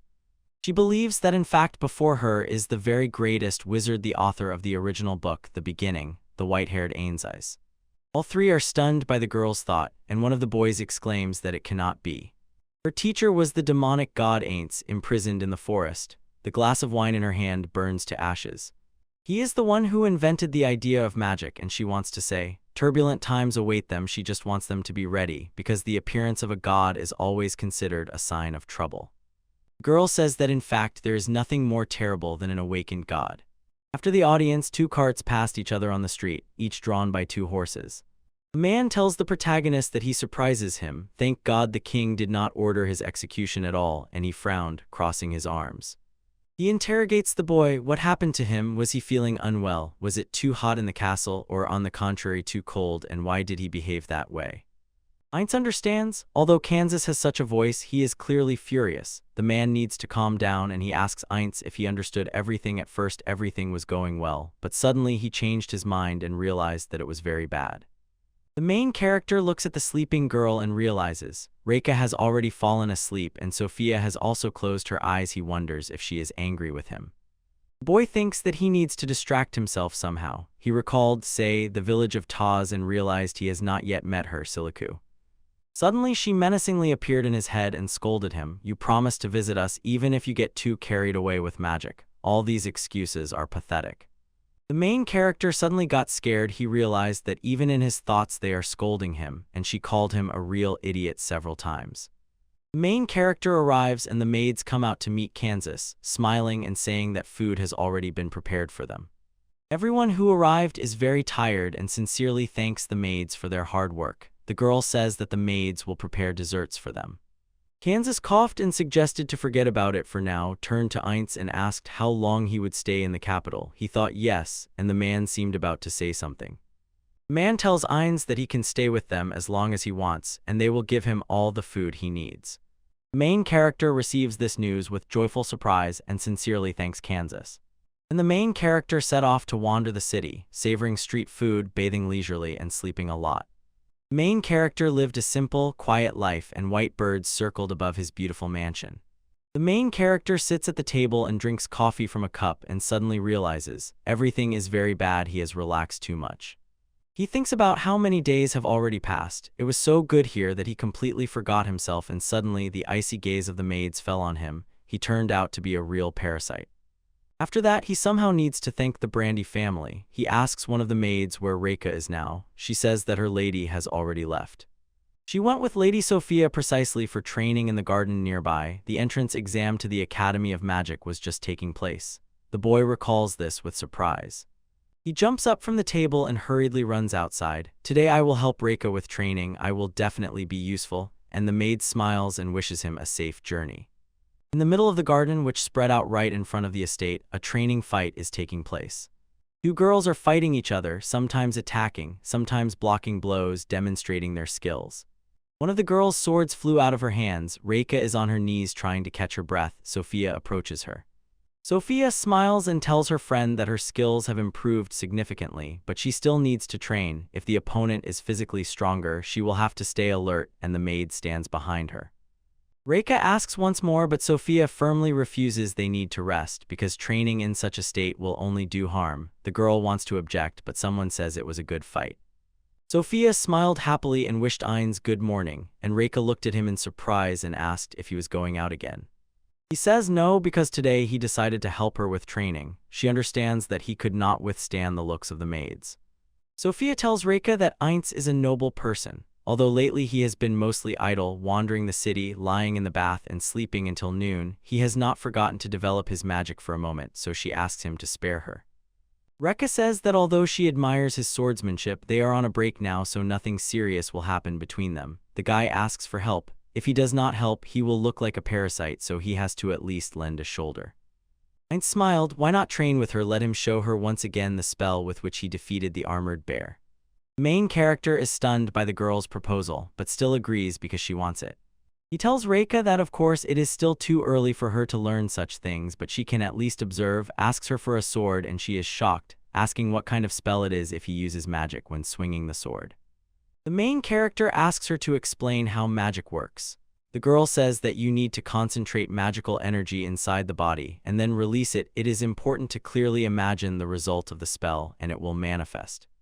Ainz tells her that she is right. The level of magic depends on how much energy is in their bodies. By concentrating it in the body and pronouncing the spell text, they lay the foundation of the charm, help the energy break free from the body, and pave the way for magic. Sophia controls magic excellently and confidently casts spells, but mass spells are beyond her power. They are divided into internal and external, and this surprised her greatly. Internal magic is actually very simple. Listen to your sensations and let it go. For example, Sophia recently used a potion. Did she feel anything when her wounds healed? The girl answers affirmatively and explains that she feels as if something is spreading throughout her body. The main character tells her that it was magical energy and she still feels it. The girl silently closes her eyes. Light shone around the girl. She opened her eyes and said that she really feels something, and the main hero replied with a smile that it is wonderful, a sensation like a surge of strength in the body. Reika asks Saints to wait and asks him if she will be able to feel it. Then she has magic, but why can't she? The main heroine confesses everything depends on her movements. She moves a little incorrectly, surprised by this herself, and asks again. He warns the most important thing is not to make even the slightest mistake. She needs to clearly understand how every muscle in the whole body works, because without this knowledge any strengthening can completely destroy the body.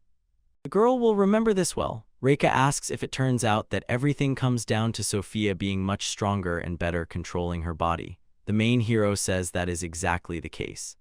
The main hero tells Sophia to strengthen her body. He will not hold back and asks her to step back, first a little, then further. She asks if that is enough, but the man orders them to step back even further and warns Reika that it will be dangerous here, so she better stand aside. The girl, like the maid, is very surprised. The main hero stands ready in front of Sophia, and the girls on the side are like frozen watching them. Reika is stunned. The maid informs him that his sword will not reach Sophia, and the main hero asks her if she is ready. The girl calmly stands before him, agrees, and then warns him that she will attack. Suddenly she rushes at him, but he responds by attacking the girl, and this shocks Reika. Even Sophia herself cannot believe it. Reika realizes, even from such a distance, he was able to hit her. The main character asks the girl if she now understands now it's his move, and he is moving forward. Then that man attacked Sophia, but she calmly blocked the blow. In a moment he attacked again and she was thrown back. After that, everything around begins to collapse so much that nothing is visible anymore, and both girls silently watch. Reika asks the maid if she can see them. The girl, embarrassed however, answers, no. She can only say for sure that the boss is unlikely to be happy, and the girl and the main character are frozen in shock. They destroyed everything around. Kansas, with a gloomy expression on his face, thanks them for plowing their gardens, and now a small town can even be arranged here.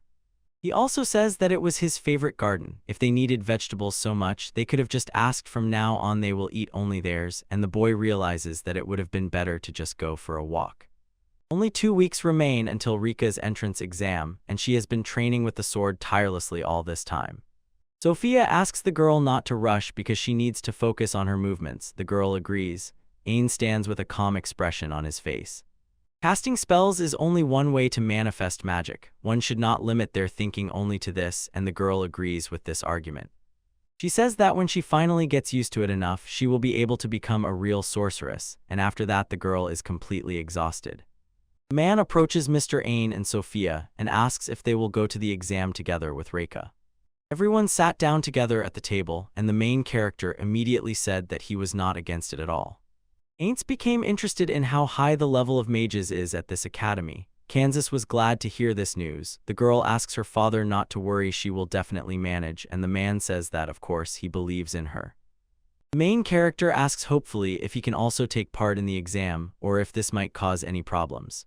Kansas informs him that the application deadline has already passed, but one servant is allowed to be taken to the exam, so he can go with Reika, who will be his servant. The main character agrees. Reika shyly says that since he is now her servant, he will obey her orders. The boy loudly says he will do anything, but the girl waves it off. She was joking. Sophia says that then she can send herself as a servant for the servant. That is impossible, and the girl says she will not leave Lord Ain's Arda. On the day of the exam, the main character is informed that he has finally arrived. He asks if this is a magical academy and notices it is very spacious here. Reika asks Aints where he is going. After all, servants cannot leave their masters. The main character looks at the crowd and asks if they are all students because there are so many. Reika says that even ordinary people can come to the exam, and meanwhile someone greets the girl. The young girl approaches her, and behind her calmly walks a boy with glasses. Reika recognizes Kersha. She says good morning to her and is glad that she also came. It's good that she is here. She gets so nervous when the boy greets her. This is Seidel. They haven't seen each other for a long time. Is he here as a servant? He agrees. The main character greets the princess. She says with a smile that they haven't seen each other for a long time and unexpectedly asks, "Are you Ain's?" The boy apologized for his behavior last time. She says that he put on a real show. Seidel realized that it was him Lady Loslot recognized, and he is also taking the exam. The boy says no, he is here as Rika's servant, just wanted to see the academy and Lady Loslot, that woman in the red dress. Kersher says that is true, she is a court sorceress and advisor to her father. Someone greets all the students and everyone looks there. The boy with a loudspeaker and a sheet of paper in his hands loudly says that first everyone will have a written test and they must sit at their numbers. The main character asks in surprise, is this a magical tool that amplifies the voice, and how did I not think of this before? Reika tells Ain's that she is leaving, asks to wish her luck. The boy says she will manage it, and the man asks the observers to go to the waiting room. Seidel advises Ain's to go and he agrees. One irritated man mutters, is this a waiting place? Why are the chairs so uncomfortable? It turns out he is Darius's servant from the Sobi house. Seidel adjusts his glasses and says that although he boasts supposedly will serve the Sobi family at any opportunity, he understands it's better not to get involved in this at all.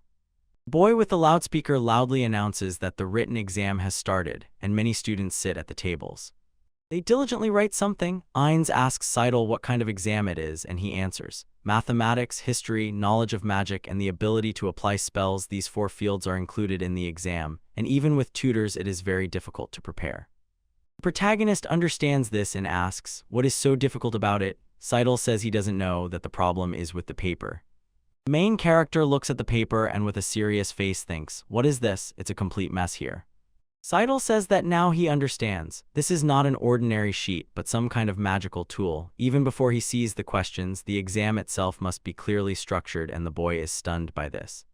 He asks what other magical tools exist, gives examples, and that boy even gapes in surprise. The main character realizes that this is strange. Has the world really changed so much in the last few years? Meanwhile, the boy with the loudspeaker shouts to everyone that they are doomed. Now they will have a break, and they can rest a little. Reika sighed with relief. Ain't said that it was a great job. Seidel told Kirsha that she also worked well. Kirsha asks him to address her simply by her name. He says that she is a princess. She asks what is so special about that and asks him to just speak more freely. He calls her simply by her name, and she smiles and says that no formality is needed. Talk to me like a friend. The boy approaches and says, "This is His Highness Princess Kirsha. He is the eldest son of Marquis Sobai, Darius Sobai," and with a smile adds, "Nice to meet you, young lady." In response, he hears, "Likewise." Darius smiles and tells Reika that she is here too. "Did you come for the exam?" Reika asks angrily. "So what? They are the same age." He asks why she needs magic and advises her to give it to the bakery. Their lands are famous for wheat. It will be hard for her here. She firmly demands that he shut up, saying that she has learned a lot from her maid. She tells him that his name is Aints, and this greatly surprised that arrogant boy. Suddenly he laughed loudly and asked her if she had learned from the servant and what she managed to learn from some cripple.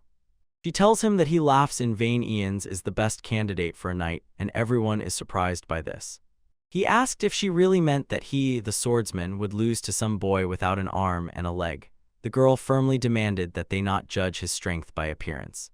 The main character suddenly became interested in this. The servant of that boy insists that he fight him, but someone sharply orders them to stop. The boy approaches and says that they are now inside the walls of the magical academy. Everyone froze in surprise.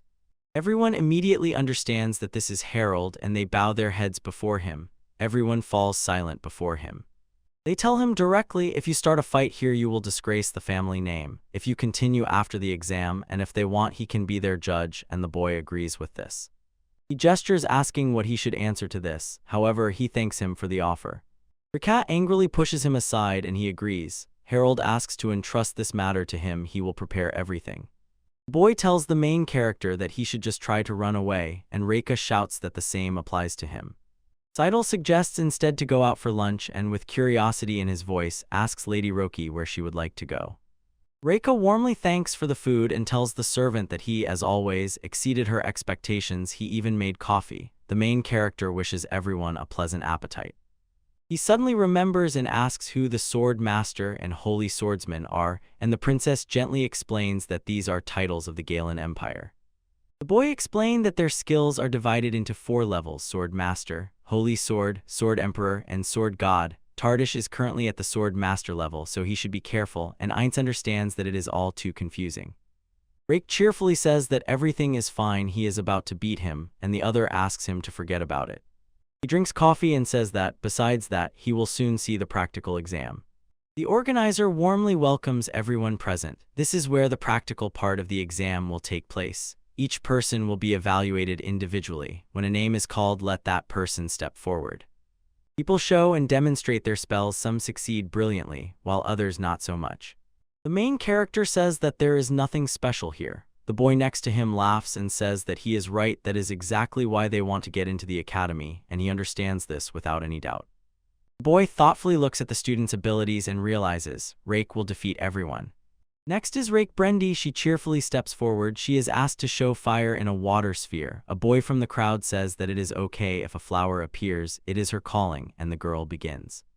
The girl silently released a fireball, and everyone jumped. They ask if anyone heard the spell, but no one heard it. They are all delighted by that silent magic. It is a very cool phenomenon.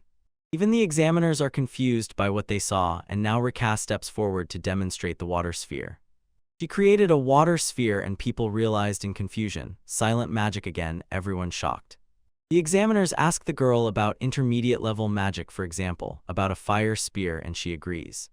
She concentrates deeply and quickly utters a shortened spell, closing her eyes so nothing distracts her. Everyone is in shock. It can't be. This is a shortened spell, a similar technique for intermediate magic, but this is the level of an academy graduate. Girl raised the fire spear again. Everyone froze in amazement, and now she understands. The magic that Ains taught her is really simply incredible. The boy with glasses is shocked, and the main character just silently and emotionlessly watches this. Girl stands confidently. People are impressed and whisper, is it intermediate magic and even a silent spell? The boy with glasses finds it incredible. He asks Irons if he taught her this. Irons agrees and says he taught her today. Judges ask the girl if she can also master high-level magic, and she gladly says yes. She apologizes that she can't use it now and glances at the judges. The judges are puzzled and ask if something happened and if she will at least try, but the girl refuses. It's still too early, she can't control it. They understand her and ask to show her favorite spell, and one of the judges looks at the girl with a questioning look in his eyes. Rieka agrees and decides to cast the silent spell Triple Fire Spear. She launches it, and everyone froze in shock. The princess, shining with joy, tells Ritza that it is simply incredible. She looks at the main character. The girl is convinced that Aints taught her, so it turns out he is also an incredible magician. The boy does not understand why the princess is already looking at him. After the practical exam, they arranged a fencing test. The judges wrote something down. The exam lasted until evening. The results will be announced a little later, and after it, everyone will just disperse. And so the main hero stood there, his face irritated, and thought that he had some kind of problem. In the duel, Aints and Tarish will face off. They will fight with wooden swords. Offensive magic is forbidden here. The loser is the one who surrenders or can no longer continue the fight. Of course, killing the opponent is never allowed. He asks if they understood the rules, and the dark-haired boy answers affirmatively. In this scene, the leader tells them to choose a sword, and the boy approaches and takes a sword. The boy asks the main hero not to worry, he will try not to hurt him. Aints says that injuries in duels are inevitable. The boy pompously warns the main hero, be careful, otherwise you might lose your second hand. The main hero agrees and with sadness on his face says that he is just terrified, and because of this his opponent is angry. The host raises his hand and orders them to prepare, then lowers it and shouts loudly for them to start, while Aints' enemy raises his sword above himself. The main hero successfully dodges the enemy's giant sword and silently looks him straight in the eyes.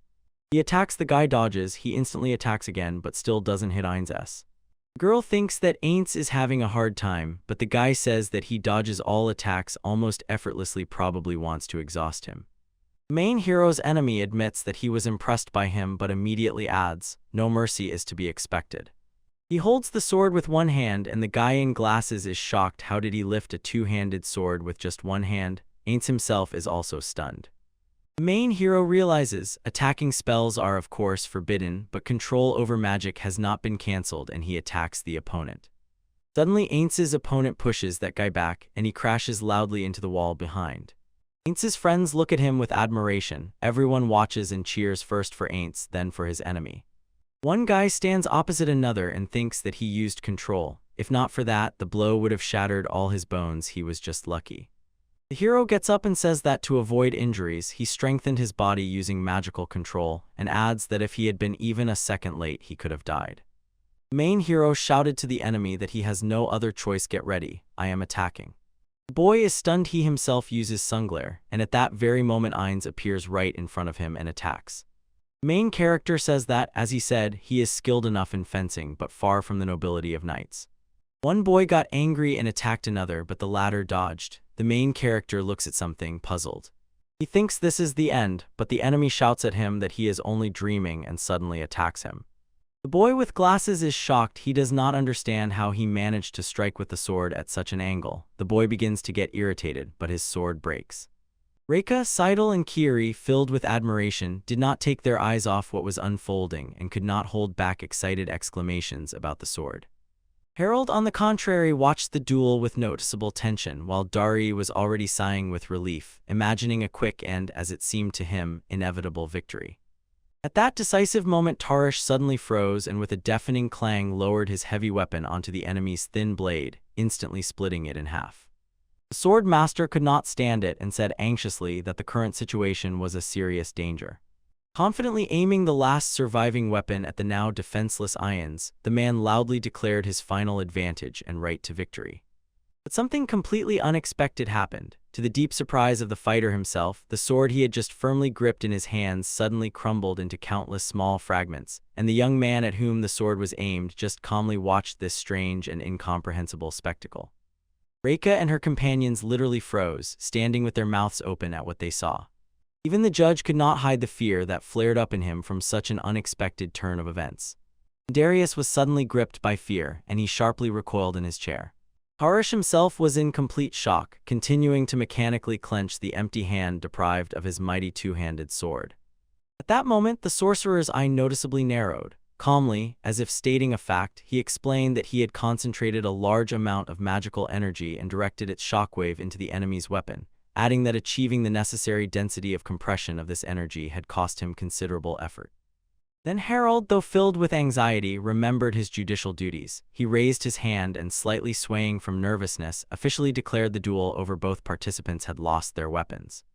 His Highness, weighing the circumstances, declared the fight a draw. Darius almost jumped from his seat in indignation, while the rest of those present silently but with obvious tension accepted this decision. Returning to the twilight of the night city, Reika, full of sincere admiration, persistently asked Ainz if he had noticed the expressions on Darius's and Tarsh's faces when the result was announced, and again tirelessly called that scene a truly unparalleled spectacle.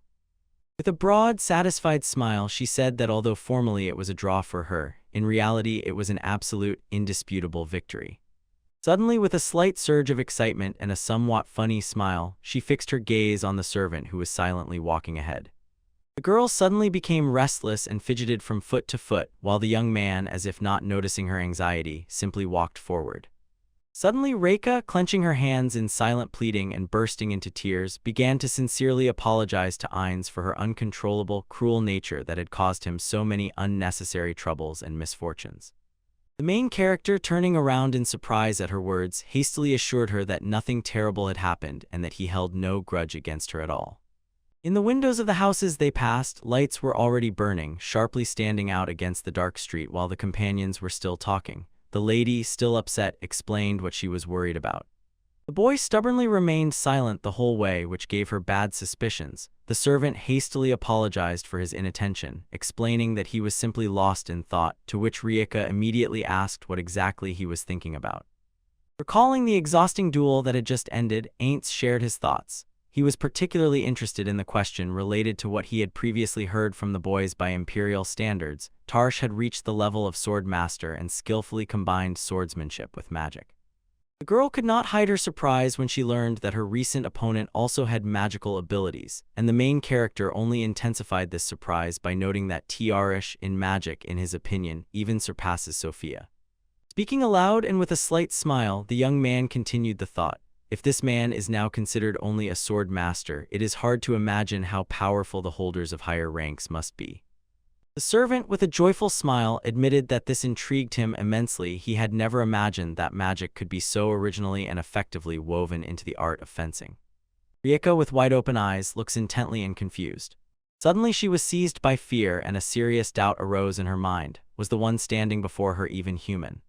Slowly walking down the night street, the boy admitted that he was disappointed with the academy's level, and the woman who stubbornly followed him replied that nothing could be done about it. He was simply too outstanding, a true personality against their background. The young man tried to doubt, but Reika, laughing joyfully, instantly dispelled his modest objections. Earlier, Ainz had been received by the king himself in the royal castle, and now in the monarch's luxurious chambers, besides the usual servants, stood a mysterious woman who loudly said that they must be ready for anything. Her hand gripped a crystal glass from which suddenly a light, ominous smoke rose. Gradually, right before everyone's eyes, the glass began to dissolve, and the woman calmly continued to express her opinion, hinting that everyone present already knew something about the approaching threat. She finished her thought in a flattering tone, reminding him that there was nothing more terrible than an awakened deity, and Ainz's sarcastic smile clearly emerged in her memory. The monarch held an absolutely impassive expression and remained tense and silent, while worry increasingly showed on Harold's face. The third present, a burly man with rough features, crossed his arms over his chest and, noticeably concerned, asked if she meant that a terrible, inevitable curse was about to fall upon them. The woman, with a full figure and an emotionless face, coldly said that the magic of this young man caused her only the deepest disgust, and added that if he really wanted to destroy the country, only a few forces could stop him. The king, in turn, also recalled with undisguised admiration the oath given to them by Aints. Same young man added, besides the possible threat from Ians, there's also the risk that the truth about Princess Kirsch's departure from the academy will leak out and cause serious complications in the Magic Academy. And another advisor, the third participant in the conversation, warned with obvious concern in his voice that Kansas Brandy and his influence should by no means be underestimated. Crossing her arms over her chest and with a stern expression, she assessed the situation. Although Brandy formally insisted on cooperation between their territories, in reality the entire process would be under Aints' control, and judging by Sophia's behavior and hints, it can be confidently said that the Silver Knights have already guessed or even knew about the true, hidden face of the mage. His Highness froze in thought and could not find a logical explanation why a divine being, which the main character could be, would cooperate with Brandy. Gerald, pressing his hand to his heart, promised the monarch to closely watch over Kirsch and Aints, especially since he still had a year to study at the academy, and the king did not object. Suddenly, the silence of the chambers was broken by a cautious knock on the door, diverting the monarch from oppressive thoughts. A servant appeared in the passage and respectfully reminded that an important meeting about the kingdom's financial state was about to begin, to which the old king promised to appear as soon as possible. As the monarch was leaving, he turned to Lyslot to say goodbye. In response, the woman, with icy calm in her voice, declared that while the main character was busy with his foolish plans, she did not care at all about his actions, but he had committed the unforgivable. He had raised his hand against her. Squinting her piercing eyes and radiating complete seriousness, the girl said that if such a thing happened again, she would no longer show even a shadow of her former leniency. The monarch, as if replaying her words in his head once more, said with obvious anxiety in his voice that he would definitely take her warning into account. A few days later, behind the stone walls of the castle, next to the majestic towers of the castle, as if hidden, stands a modest two-story building made of dark stone. The barred door and guards armed to the teeth near the small reception window left no doubt this is the entrance to the prison. Behind the first grate were even more massive, dark, and firmly closed doors with a tiny peephole. In the cramped cell sat a man bound by heavy chains. In his thoughts, he lamented the unbearable boredom that had gripped him in this captivity. A contemptuous smile played on his lips when he realized that the local guards were just young, inexperienced boys, completely incapable of anything serious, so he could spend an eternity within these walls without any trouble. Suddenly, the prisoner heard the familiar creak of the huge doors unlocking, and when they swung open, the man loudly and boldly smiled at the newcomers and said that he had already told them more than once he would say nothing, until they finally came to their senses and brought him a tasty, juicy steak and some good drink. In the dim light of the corridor, the silhouette of a woman in a wide-brimmed hat emerged from behind the doors. She was slightly surprised that the prisoner was still alive. The prisoner, gritting his teeth, seriously asked who she was and what she wanted here. At that moment, the woman's maid, who remained outside the cell, anxiously warned her mistress, Lyslot, that they had very little time. The woman in the hat only smiled toward Moraine and replied that she perfectly understood the warning. The slave, seeing the woman who entered the dim light, was clearly surprised. An indecent smile spread across his face, and with a hoarse laugh, he asked if they had decided to reward him in this way for his endurance during the torture. When the lady approached, the man happily muttered to himself that the overseer had probably finally remembered his request, and suddenly, to the prisoner's complete surprise, Lysla gracefully sat down in midair, as if on an invisible chair. He froze for a moment in thought, then suddenly, with unexpected caution in his voice, asked if his guest was a sorceress.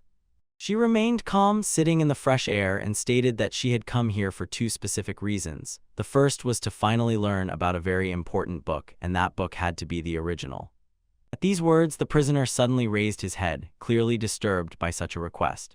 Lyslot calmly explained that the book was too dangerous and needed to be found as soon as possible. She added that it was pointless for the prisoner to hide anything while his body was bound by magic, and the man listened to her in deadly silence. He asked if this book threatened her personally.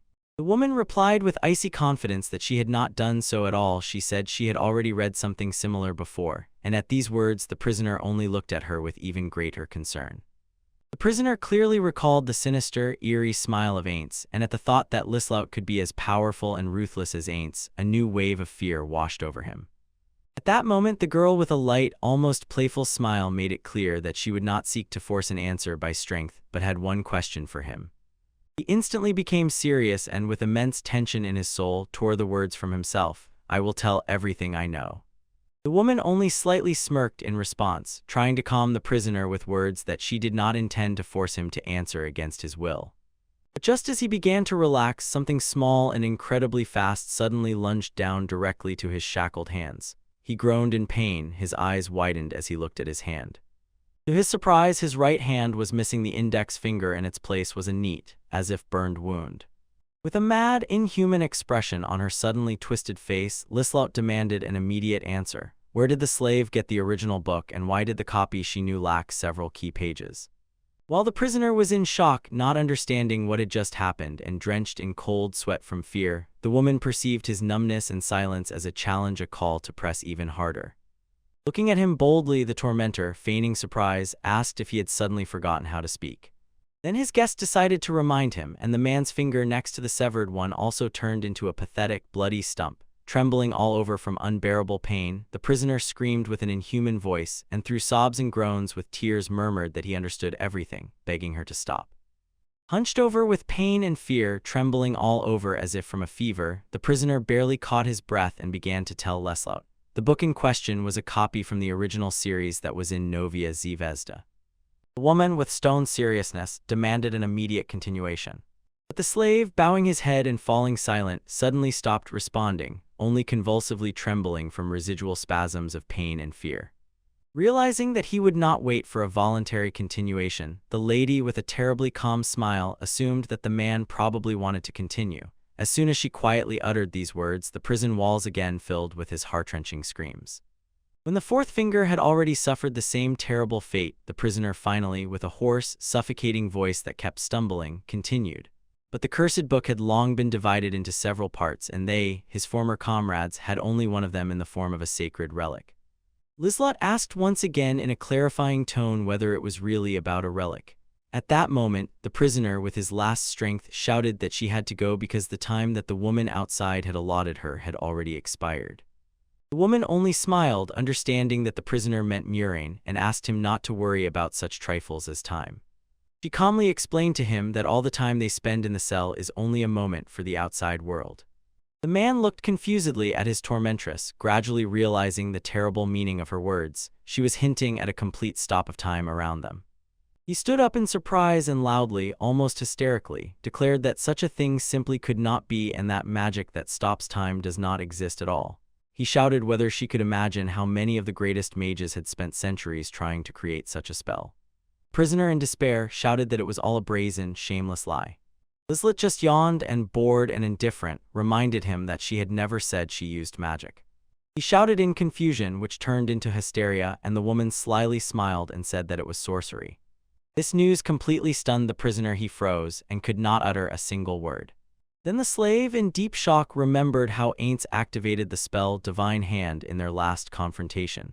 After this memory, the guest smoothly rose from the invisible chair and asked what exactly he had seen.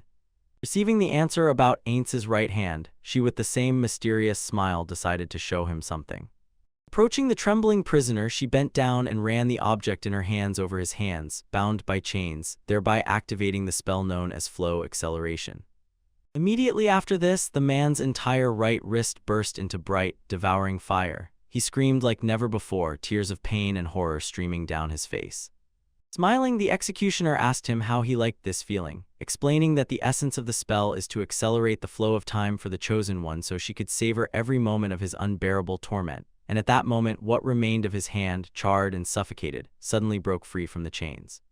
Noticing this unexpected release, Lislot smiled ominously and said that since nothing was holding him back anymore, the exit from the cell was immediately to the left, then up. The prisoner, with blackened eyes with saliva and foam on his lips, could only hoarsely and intermittently ask, "Why is she doing this to him?" In response, the woman named herself Lislot and added that in certain circles she was known by another name. Lislot called herself an immortal witch. At that moment, the man howled from a new wave of pain, shaking his mutilated body. The executioner, awkwardly giggling, took this scream for inappropriate pleasure and said that he was not alone in his feelings. Opening a fan, she extended the other hand to the bare thigh and quietly whispered that she was already tired of waiting to see what her death would be like. Biting her lower lip, she removed all the last restrictions of the flow acceleration spell and unleashed all its monstrous power on him. The prison stood silently in the night darkness, giving no hint from the outside of the horror unfolding in one of its cells. At that moment, the door of the very same cell quietly opened, and Mrs. Lislott came out to her patiently waiting maid, shyly apologizing to her for not being able to hold back. Maureen, however, was clearly surprised because from her perspective the woman had just entered the cell, and the witch jokingly called herself a fool in response, saying she almost let something slip. Confidently stepping forward, Lislott said that her business was finished in any case and it was time to return, loudly pondering what kind of sanctuary figured in the prisoner's story.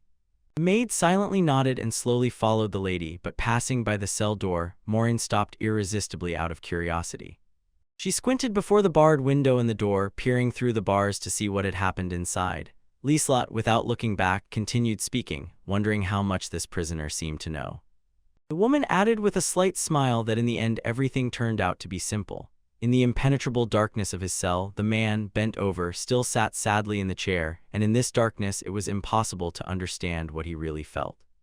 Reika and Aints safely returned to the spacious mansion of the Kansas family, and the father sincerely rejoiced to see his daughter and, overwhelmed with excitement, immediately began asking how the entrance exam to the academy went. Here Brandy Kansas, as if suddenly remembering something, shifted attention and suggested everyone first go to dinner to refresh after a long day, and immediately ordered the maids to prepare everything necessary for the meal. The girl quietly laughed, observing such a typical fatherly reaction. The main character standing nearby also could not hold back a light, joyful smile, looking at this warm family scene. Suddenly from the depths of the hall another figure emerged to greet the boy. It was Sophia. Placing her hand on her chest, she greeted the young man with a sincere smile. The wizard smiled in response and said he had returned. Soon the table in the dining room was generously set with various dishes. Reika began telling her father about the exam with vivid gestures, especially emphasizing the important moment when she suddenly remembered the lessons taught by Ainz and what stunned the teachers.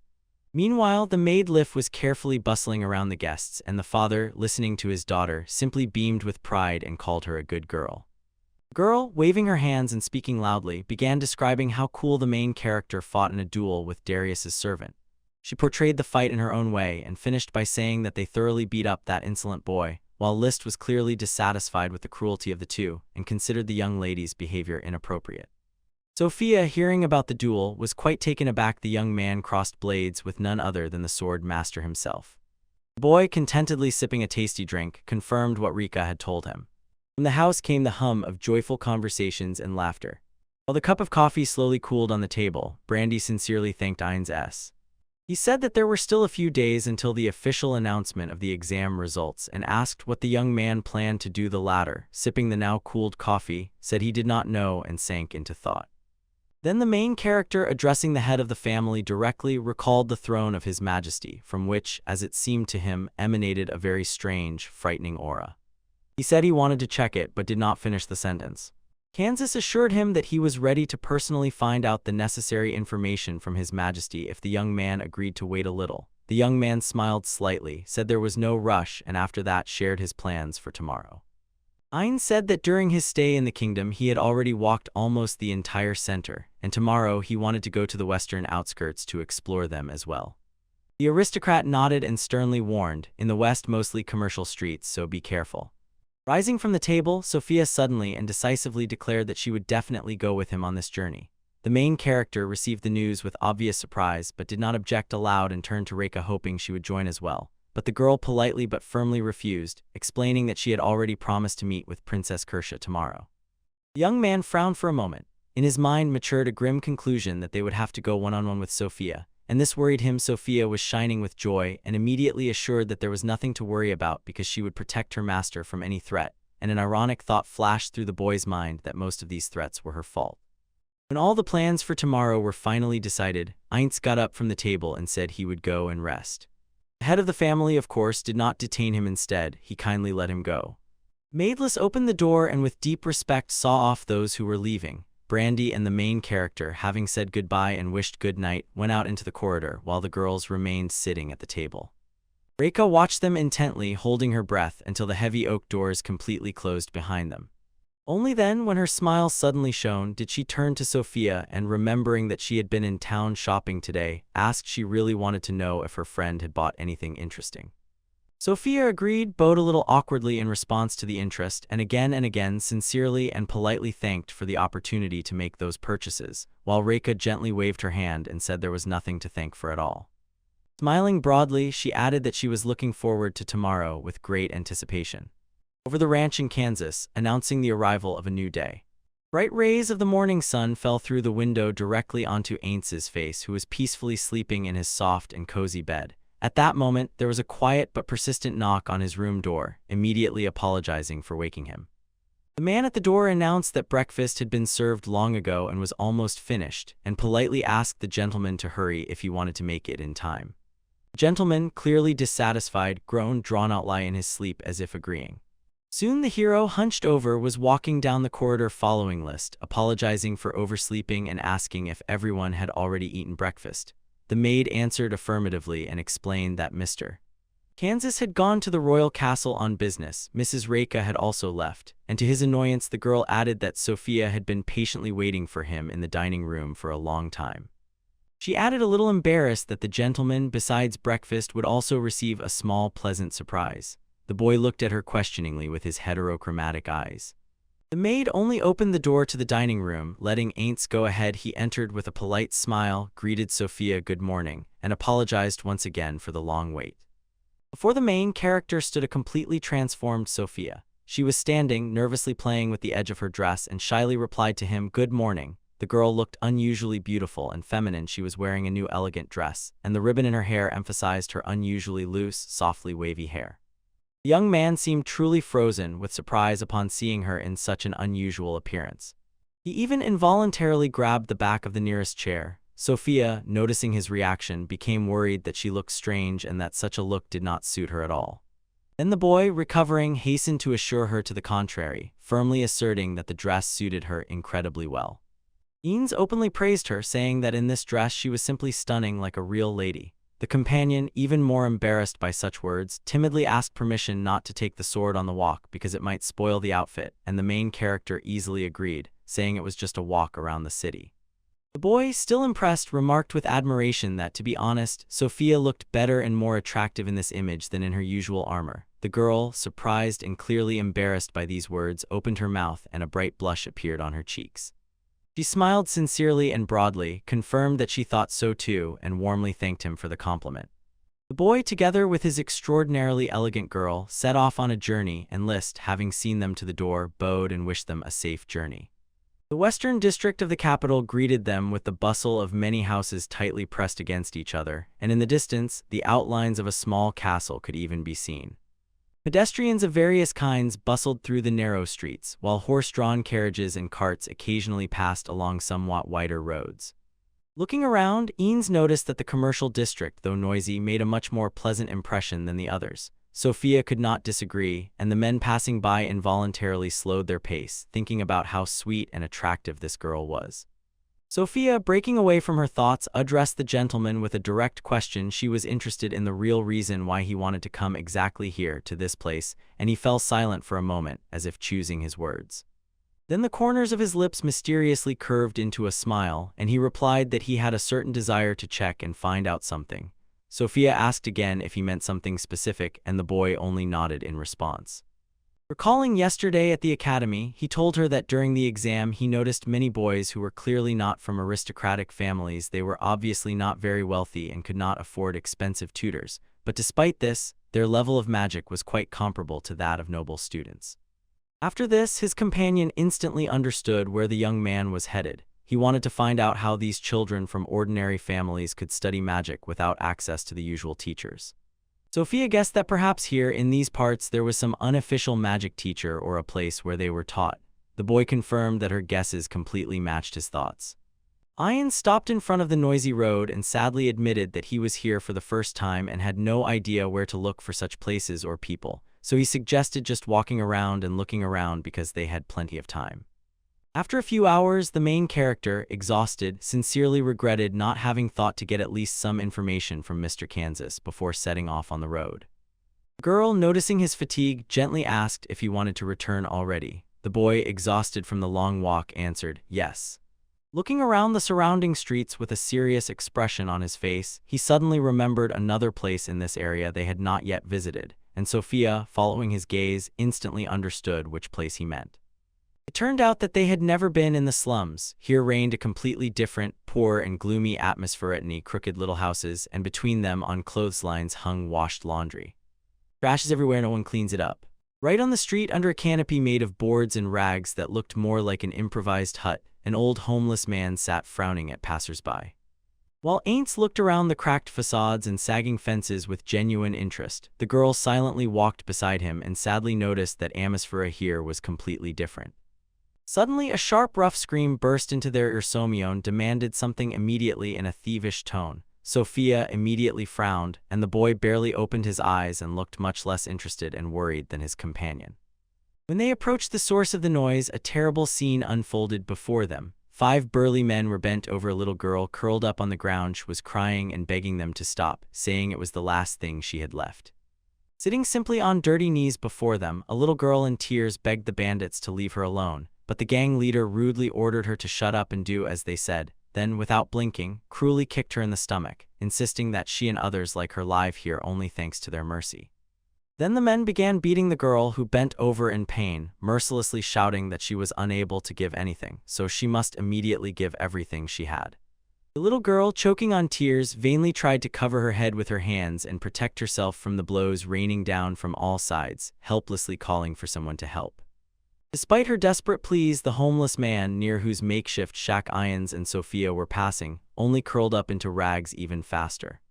The little girl managed to glance at the man, who just adjusted his dirty hat and deliberately turned away as if noticing nothing. Sophia, with a heavy heart, watched this disgusting spectacle, while the main hero stood a little aside and looked thereto with stony indifference. The girl could not stand it and rushed to help, resolutely declaring that she could no longer calmly watch this barbarism. She angrily rushed to the group and shouted at the big boys to leave the child alone immediately. The bandits turned around in surprise and stopped, and the leader mockingly asked who she was, hinting that maybe she was a relative. The man angrily advised her not to interfere if she didn't want trouble. Sophia confirmed that she was in no way connected to that girl, but in February she shouted in outrage about how they could beat a defenseless child so cruelly such beatings could have easily killed her, and the leader only cynically smiled in response and said that she simply did not understand their methods because they were merely taking a lawful fee for protecting those scoundrels. The man waved his arms, emphasizing the bitter truth about their district. No money, no patrons. He explained that all these people live there illegally and dirty the city, and if the authorities find out about them, they will all be thrown behind bars. So he said their team shows mercy by taking only a small fee for silence and protection. Having said this, and that was all, the leader struck the girl hard in the stomach again. When she flew away from the pain, the little girl could not hold on, and a small metal locket on a chain fell from her weakened hands, catching on the cobblestones. One of the thugs immediately bent down and picked up the ornament. He said that now it was with them, to which the leader, preparing to leave, only snorted with satisfaction and reminded that his brother was already waiting for them for another reason, and at that moment Sophia, unable to hold back, tried to stop them with a scream. He involuntarily reached for the sword. It was not at the belt. Suddenly, a quiet, calm voice sounded from behind, asking the girl not to do anything foolish. Sophia turned around. Behind her stood Aints, who looked with contempt at the boy's missing hand and sarcastically asked if that was her friend, adding that he was lucky. The hero stepped forward, stood in front of the girl, and watched the retreating bandits, one of whom was still clutching the medallion in his fist. The boy looked at them indifferently, and Sophia could not utter a word. She asked indignantly if they were really just going to let those scoundrels go. He turned around and replied that he saw no problem with that. Then his girl exclaimed excitedly that the mage himself had seen all this cruelty, so simply letting the bandits go with the loot was wrong. While the little girl lay motionless on the ground, Inez calmly confirmed that it was indeed cruel. Sophia was shocked by such a reaction and asked why they then could not help the girl. The girl was still lying motionless. Meanwhile, the main hero asked if Sophia really wanted to help her, to which she replied fervently that, of course, yes, and immediately asked in return if the gentleman himself did not feel the same. The young man replied with icy calm that he had no desire to intervene and help because he saw no sense in it, and his girl simply froze at such a cynical statement. The boy continued and threw back a question at her. Why should they help this particular girl when there were plenty of people in the same or even worse trouble in these very slums around? The girl tried to object, but her voice trembled. The sorcerer decided, since they had already intervened, he would heal her wounds. At least she would wake up without pain, so he summoned a black bottle. He dropped a few drops into her mouth. She immediately regained consciousness. With a hoarse sigh and groan, the pain receded. Ains turned back and, without looking back, left together with his guards, and the little girl, barely raising herself on her elbows, weakly thanked for the help, but seeing that they were leaving, tearfully begged them to wait. Still lying on the ground, she begged them to help return the pendant, the only memento from her deceased mother, because these robbers already had enough treasures, and the girl, hearing this, immediately turned around. The main hero, looking at Sophia, strictly ordered her not to interfere and to follow him. The boy cast a cold, appraising glance at the girl and dryly said that they could not help her in this matter, advising her to turn to someone else. His girl was intently looking into the child's face. The girl's eyes filled with tears of surprise.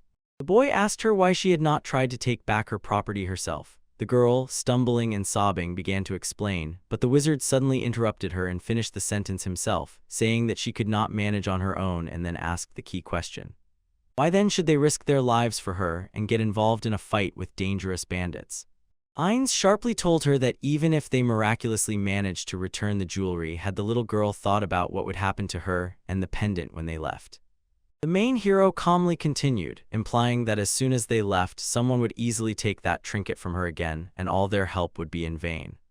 Suddenly, Sophia recalled with admiration that boylet, whom the master once helped despite his position. The wizard, without changing his tone, replied that lit is different. He burns with a desire to change life, craves power, not pity. The young man coldly looked at the child and sharply declared that this girl did not want to change anything, and he was not so kind as to mindlessly help ordinary rats. Biting her lip from tension, the girl suddenly thought that this time Anise had clearly gone too far. The little girl, hearing these words, burst into bitter tears and passionately argued that she also wanted to change her life if only she were given a chance. Immediately after she shouted these words, she fell to the ground again with loud, inconsolable sobs.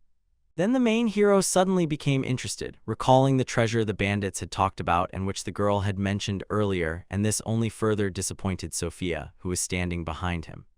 Suddenly the girl guessed maybe this is a relic, and the mage didn't even know what it was.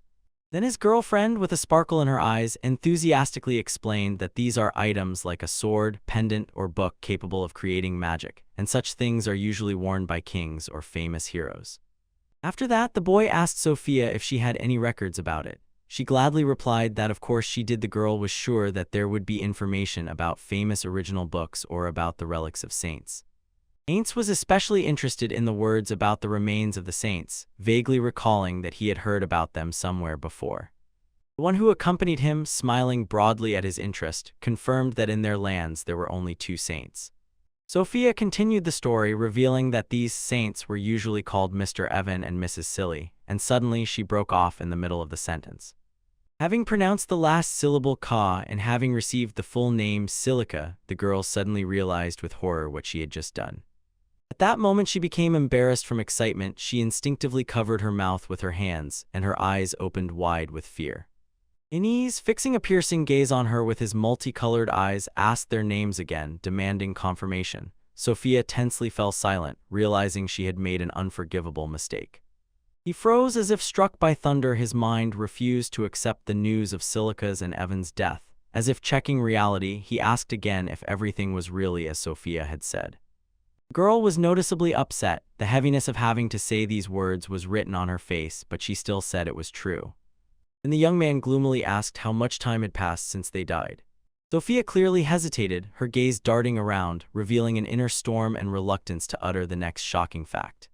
Then the wizard, with a face growing anxious, persistently demanded a clear answer from her, and the girl, completely agitated and confused, began to tell the whole bitter truth. It turned out that these saints died 2,000 years ago. This news stunned the boy. He froze with a dull, expressionless face, replaying and rethinking these incredible numbers in his head. In his multicolored eyes, realization instantly flashed. The shock melted away, giving way to another feeling. Suddenly, the main character trembled, breaking into uncontrollable, almost hysterical laughter. This sudden, inappropriate reaction truly frightened Sophia, who stood before him. Before the girl, who anxiously crossed her arms over her chest, the young man laughed. Now everything was clear to him, and he loudly repeated, "About 2,000 years." Recalling those beautiful buildings, the mage finally understood why everything had changed so much. new fashion for ties and bow ties. In the man's hands during the exam, a megaphone that amplifies every sound he makes. But the truth that finally surfaced only raised more questions for the boy. He could not understand why it happened, assuming that time had warped in that forest. Ainz argued with himself and concluded that he had been enchanted, but who and when he had no answer. Tears streamed from the hero's eyes as he continued to think about the whole situation, remembering that only he could know about this place. Sophia nervously apologized to him and made it clear that, in her opinion, this might upset the young man, so she wants to tell him this when he is ready. The boy asked his friend again, smiling with happiness, tears shining in his eyes. He waved his only hand and said with joyful confidence that this changes everything and the world has become so colorful. Ainz continued talking about his desire to understand all this magic and repeated that he simply must obtain it, while the girl behind watched this reaction in shock. Horror gripped her. She could not understand why the Lord was so happy. At that moment, the girl standing behind him turned to the mage and proudly said that her mother is an outstanding sorceress. A little girl with a face full of despair, still sitting on the sidewalk, whispered that she only had memories left. If she had magic, she could, but she hesitated. The main character, not giving up, looked at the girl with interest. Then the wizard turned to her and asked her name. The girl froze in surprise and suddenly realized that he was addressing her specifically. The girl gave herself the name Shyla. Then the young man addressed the baby sitting there and said that he could give her the necessary knowledge, which surprised the little girl.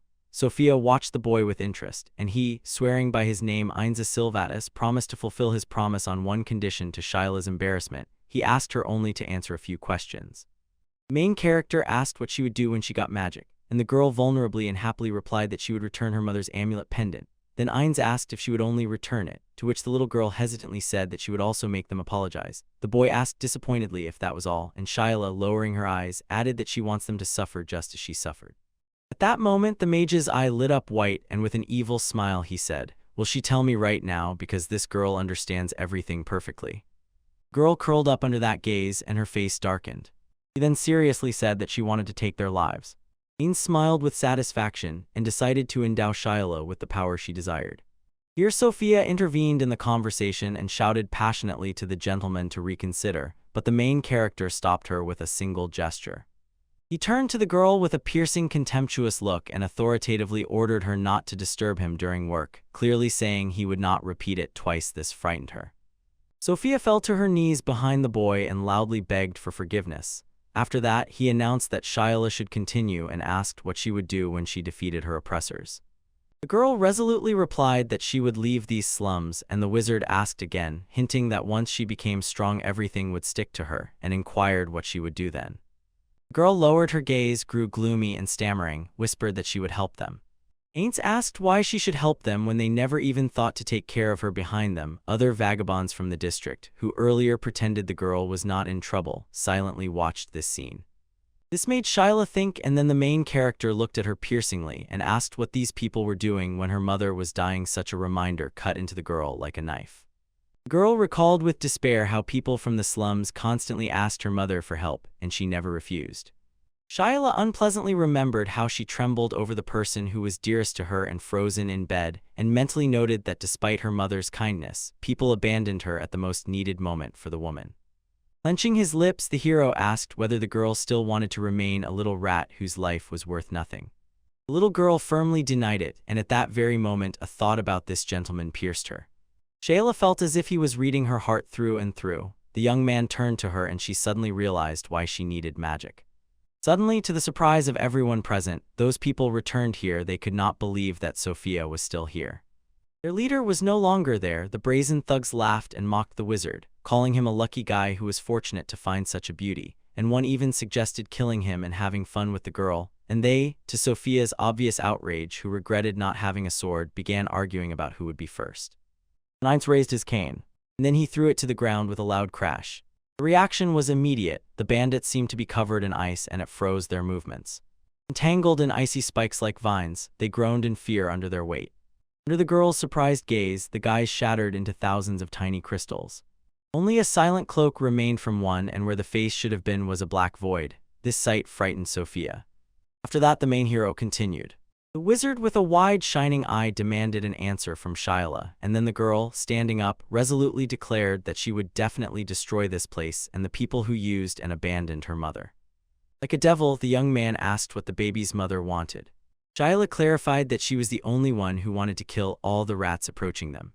The girl shouted loudly and confidently that she was sure the mother would want the daughter to put aside her anger and leave, but the little girl was not going to retreat until she took their lives. Then the boy said that they were finished. He activated the spell Divine Hand. Ein Silveta reached out to Shyla, touched her head, and said that according to their agreement, he was granting her the power she so desired. When he fell silent, the girl felt something for the first time and her eyes opened wide in amazement.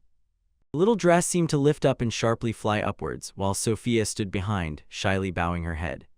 Soon the young man withdrew his hand from the sweaty baby. Then he asked if she had received what she wanted and requested to show the power she so desired. Ciela pressed her hands to her chest and frowned. She opened her mouth. After that, the girl clenched her hand into a fist with determined calm and activated the spell Will of the Black Flame. Next to her breasts, a small black flame was born. She pulled it aside with one movement, and the dimmed flame remained close to her hand. Suddenly, Ciela pushed it forward. A huge flame burst out, and Sophia recoiled in horror. The homeless people who were there began to burn completely, screaming. Their mutilated silhouettes were visible through the smoke and flames. The girl watched in horror as this happened. Then the gentleman turned to her and said that they would now deal with the bandits, and she immediately agreed, but Sophia did not know where to go. Beans turned to Ciela, assuming she might know something. The girl with a tail of black flame behind her firmly replied that she did. In this situation, the hero asks to be taken there and firmly says that today he will finish them off forever. Swordmaster recalled that unexpected dodge from INC. I remembered how I screamed during that fight. Suddenly a picture flashed before him of how that one swung a two-handed weapon, but the main hero easily parried the blow with his thin blade. Perez gloomily reconsidered the challenge he had thrown to the long-haired cripple. He literally saw his stunned face like a sword aimed at the enemy, shattering into many fragments. Returning to those events, he remembered how he looked at his hand in surprise and could only exclaim the shocked what. The face of the defeated Darius from shock was hard to describe. The little aristocrat hissed angrily and nervously bit his nail. Tarsh, in fury, thought that under no circumstances should there be any person in the kingdom who possesses divine art and surpasses him. Clenching his fists, the man could not understand why Ainz was so emotionless and cold, as if the duel with the swordsman was a game for him. At that moment, the protagonist indifferently threw away what was left of his blade. Half of the sword clattered to the ground. The long-haired youth looked at it indifferently, and his opponent at that moment thought with surprise that this servant might not be a knight after all. And then in a luxurious mansion, Darius ordered Tarsh to return to the room, and he himself went to report to his father. Tarsh obediently complied and left. The little aristocrat glanced sideways at the mercenary. He fiercely scolded the departing sword master, called him a complete nobody, and suggested that the news had already reached his father, who probably made a complete fool out of his son. Darius reminded that he was hired precisely because he claimed to be invincible, and asked what to do now, while Tarsh listened to these insults silently. At the end, the boy threateningly told the man, "If you want to keep your head, think carefully about how to fix this," after which he turned and angrily went to his father. The sword master silently watched him go. And the man sighed wearily. He sat on the bed and cursed from exhaustion. Tarsh said aloud that he could not leave the Sobi family. He still had business here, and somehow the situation needed to be fixed. Suddenly, the man remembered their words. Supposedly, they had seen them in the thickets and wondered what they were doing there. After thinking a bit, the sword master concluded it might be a relic. Tarsh was not sure, but they said they were sold for crazy money, so he decided to get them at any cost. He cursed and collapsed wearily onto the bed, muttering about what a hassle it was, and thought, what if everything works out? Looking at the ceiling, Tarash wanted to meet his recent opponent again, but this time with his own strength and the relic. He recalled the image of Silent Irons holding the blade, and finally said that if he fought him again, maybe he could achieve his goal. Darius, outraged to tears, ran into the room and fiercely asked the mercenary if he knew how to fix everything. Approaching Tarish, who was sitting at the table, the young aristocrat complained that his father had scolded him and blamed the swordsman for everything. He threatened that man not to think he would get away with it. And Tarish seriously said what he thought about the relic. This excited the boy. Darius reached out his hand. He wanted so much to see it, but the fighter, almost whispering, explained, "It is not here." He meant that his friend had found it, so he would meet with him and we would see it tomorrow. The young nobleman instantly froze. If he got such a treasure, his father would definitely forgive him. Closing the door, Darius glanced sideways at the mercenary and smiled slyly, saying that the boy should not think he had forgotten about his failure and that the punishment was only postponed for some time. The door closed behind him and creaked for a long time. Harsh sighed. The boy's audacity stunned him, and he stood up. Soon after stepping into the night, the man began to move away from the estate. Now the most important thing for him was to get the relic. The swordsman walked along the sidewalk of the empty city, whose darkness was dispelled by the light pouring from the windows. He passed by without even glancing at the lit, noisy tavern filled with townspeople. He walked further and further. It was here that Tarsh finally found the house from which voices were coming.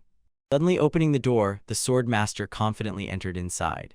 The men who were there accepted him as a brother. The man smiled in response, approached, and sat in a chair amid the loud applause of his group, who were glad for the return of their eldest, and inside the building itself resembled a bar. The guys asked why he had come. He, crossing his arms, replied that problems had arisen and the boy's mood had completely fallen. Then Tarish said he had heard that they had supposedly found some treasure, and asked to be told all the details. One of the robbers spread his arms, confirmed the rumors, and explained that they would take him tomorrow because some nobles had paid them generously. The elder smiled and praised their work. The same man grimaced and said that something needed to be discussed. Nervously rubbing his palms from excitement, he explained that it was about the reward. The swordmistress assured them that there was nothing to worry about and that she would make them very happy. After that, he announced today's celebration. The guys burst out with joy. From the house came cheerful drunken shouts and laughter. Morning light flooded the building. Harish struggled to open his eyes. Rubbing the bridge of his nose, the man in the chair, surrounded by bottles, complained that he had a headache. Raising his gaze, the swordmaster saw the others. They were sitting at the table and intently looking at the pendants. That was the very relic. Tarsh stood up and approached the table, noticing that they were drinking too much. The bandit holding the relic said good morning to him, though adding that it was already noon. He stood up so that the sword master could carefully examine the precious stone. Taking it in his hands, the elder smiled. It looked like an ordinary trinket, so he doubted its value. The bandit enthusiastically explained what he had heard. Relics supposedly can endlessly generate magical power, unlike magic stones obtained from monsters. Fixated on the pendant, Terrace thought that if it was true, it would finally become clear why magic flourishes in this kingdom, but doubt remained. Peering into the black mist of the gem, the sword master felt a strange premonition and did not know why. Yawning, he casually turned the relic and ordered it to be placed in the box, then went to nap a little more. Holding the pendant, the bandit asked him if he really intended to sleep when he had the chance to earn some money. The elder asked what he meant, and he explained that there was a girl. If she were caught and sold to slave traders, they could make a good profit. Tarish agreed and added that it was not worth getting caught. They did not need extra trouble. The bandit said that if they did everything quickly, they would still have time to have fun, and the elder added that in that case alcohol was forbidden. The companions, laughing, reproached him for cruelty and, smiling, asked how he planned to make them work without himself. Ines joined the conversation, saying it was easy, and suggested trying coffee. His companions followed him, and Sophia noted that ordinary coffee was not enough here, so it was worth making it stronger. The bandit froze in surprise. He did not understand what they were doing here. Harish also turned around excitedly. Then the sword master at the other end of the room stood up and loudly expressed surprise at the appearance of the mage. Aints recognized him as a servant from the previous day, and the young man, frowning seriously, looked at the man and apologized. Today he came as the mage Aints Sylvetus. With one hand pulling out a heavy blade, Tarsh fiercely wondered why he was even a wizard and what the point of their duel was, and the man angrily threatened that today he would end it with one move. The hero's face twisted. The sword master really got under his skin. Here Shayala angrily pointed to her mother's pendant. Aints at first did not notice it, but then finally saw the item. The ornament was in the hands of one of the henchmen, who was tightly clutching this treasure. The pendant rhythmically swung in his fists clenched with impatience. With a soft smile, Aints looked with pleasure at how the relic appeared. He turned to the girl and said, "Focus on your goal." She, ready for battle, shouted decisively that she would definitely return it. One of the bandits, with a sword in hand, smiled maliciously and mockingly asked what she would do to him. The man decisively rushed to the door at the uninvited guests and threateningly warned that he would hunt them down and feed them to the pigs.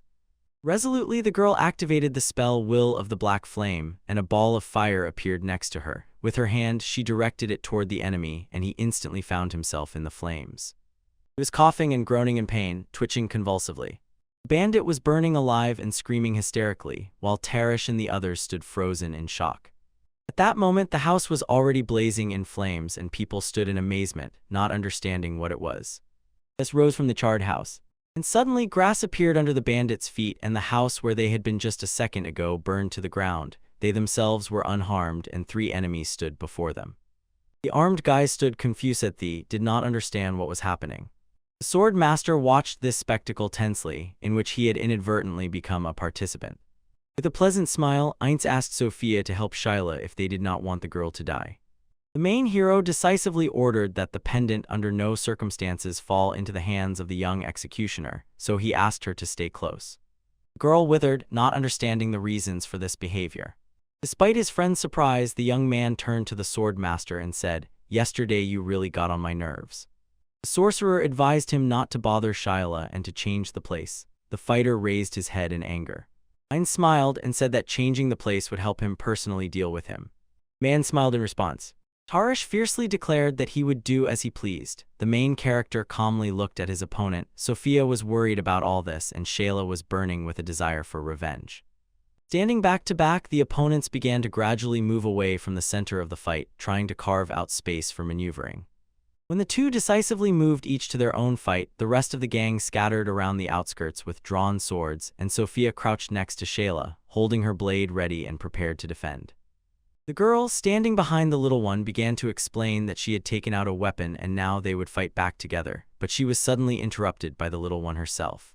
When the men around began to tighten the circle, Shayla, with a maturity beyond her years, objected and said she would deal with these people alone.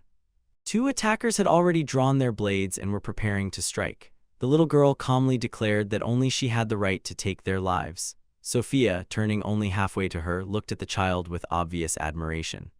One of the bandits, grinning maliciously, shouted that they were not afraid of any fire magic because their good swords were forged from real iron. Having said this, he quickly rushed at Shayla and mockingly added that if she dared to summon flames, she risked burning herself on his steel.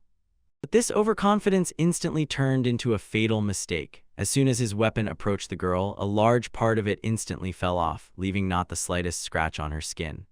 The attacker, distracted by the pitiful stump left from his once formidable sword, did not notice the lightning-fast attack of the flame black as night. It, like a living snake, wrapped around his armed arm with terrifying speed. The little girl with icy calm coldly said that her magic had a unique property to burn not only metals but also living flesh without any effort. Meanwhile, the man with a charred, smoking hand let out an inhuman howl from unbearable pain. Covered in cold sweat, he began to plead incoherently for mercy, looking in horror at how only charred bones remained of his limb, protruding from the burnt shoulder. At that moment, the girl continued the thought and indifferently remarked that the flame does a good job with bones, turning them into ash. After that, she cast a piercing glance at him and added that it also burned beautifully in the eyes. At that very moment, tongues of the same black flame shot out from the eye sockets of the unfortunate bandit, and the man instinctively opened his mouth, releasing a silent scream.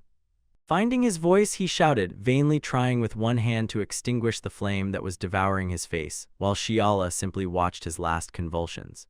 Sophia watched this scene and felt deep fear and shock at the cruelty unfolding before her. The other men were not inspired at all by this spectacle of defeat. Instead, they recoiled in horror, their faces contorted with animal fear. A little girl addressed the crowd frozen in terror and said that at first she did not want to kill them, but now she only feels pleasure from having changed her mind. With a mad, cold gaze, the young avenger pointed with her palm. A black fire burst from it toward them, and she shouted that her all-consuming fire would devour them all. Meanwhile, at the other end of the field, a completely different duel was unfolding. Ainz, barely smiling, reminded the sword master that they had already crossed blades yesterday, and as he well remembered, the opponent had achieved nothing significant. Harsh, noticeably irritated, remarked that the mage, as always, was not against chatting. The man firmly clung to the idea that by defeating this mysterious youth, he would finally achieve his cherished goal. At that very moment, the main character, elegantly extending his healthy hand forward, politely apologized for the inconvenience and warned that today's duel would not be limited to swords alone. The young man activated silent magic time slowdown. The spell's effect was instant and stunning. The enemy literally froze in place. Fighter looked at Ainza, eyes wide with horror and confusion, unable to move a finger. The mage, slowly approaching, calmly explained the essence of his spell. It greatly dulls the target's sense of time, and of course, he would gladly have the power to stop time completely, but unfortunately no one in this world has such magic.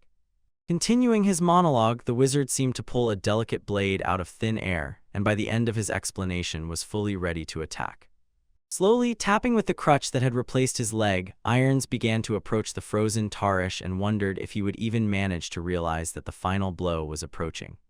But the sword master, bound by magic, stood completely still, while the young man calmly stepped forward, relentlessly closing the distance between them.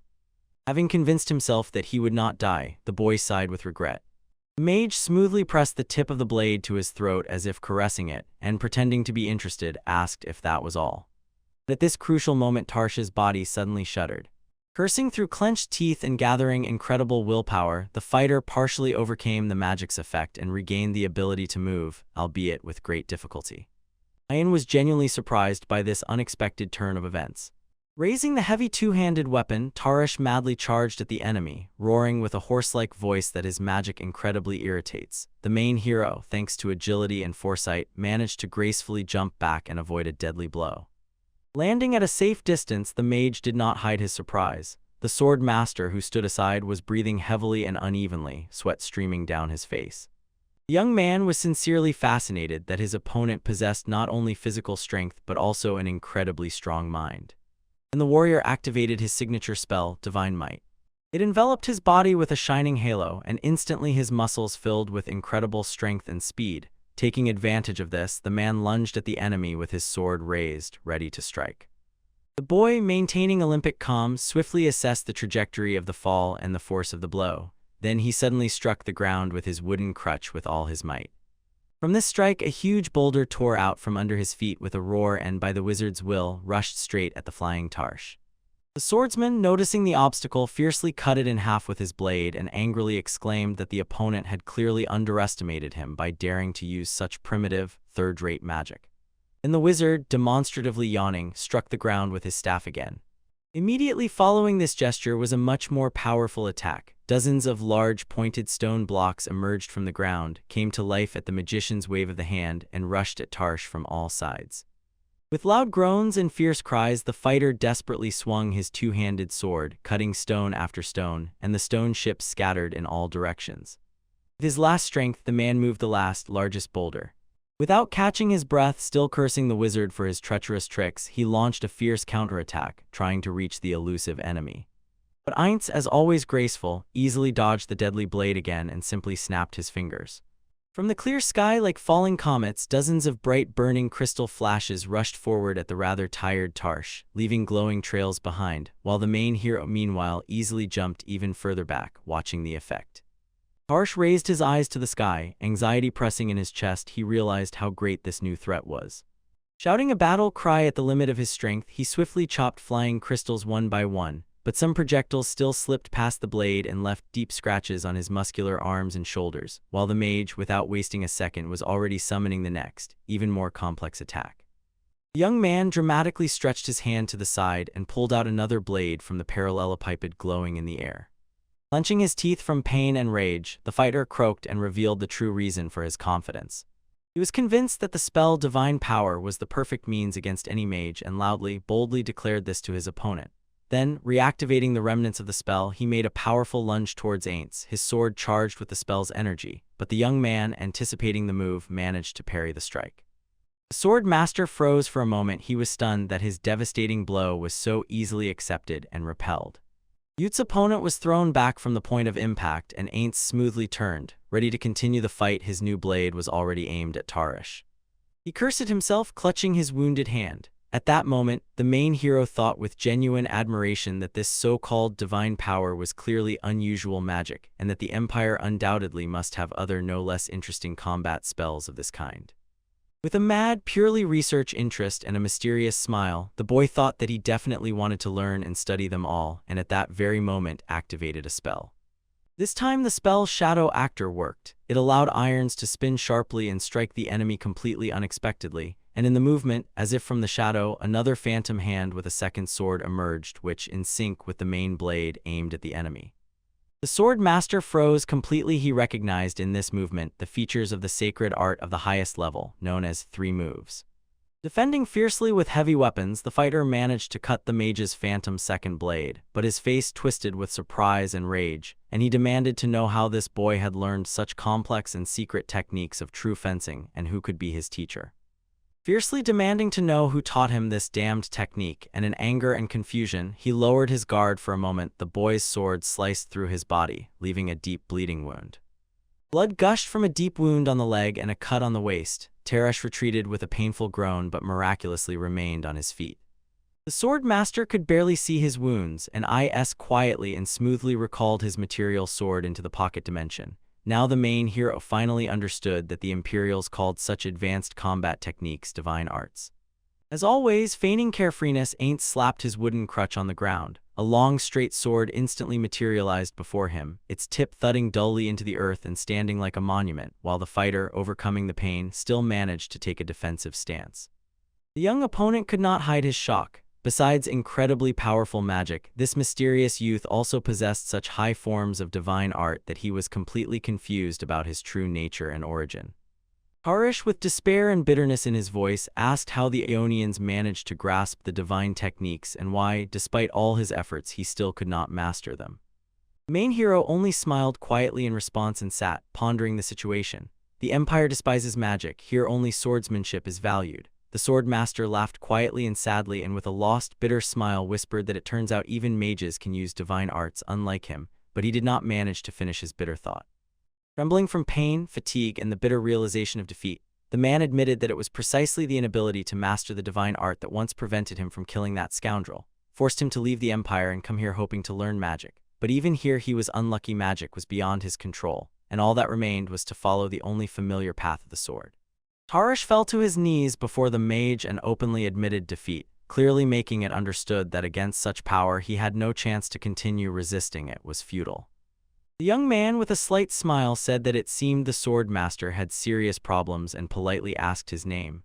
Tarish, with a bitter, hopeless smile, introduced himself, adding that he was unlikely to remember his name. Then the boy clearly made it understood that he was not just a sorcerer but a wizard named Ain't Sylvadas. But the sword master already felt disgusted with all this talk and simply asked to finish it quickly.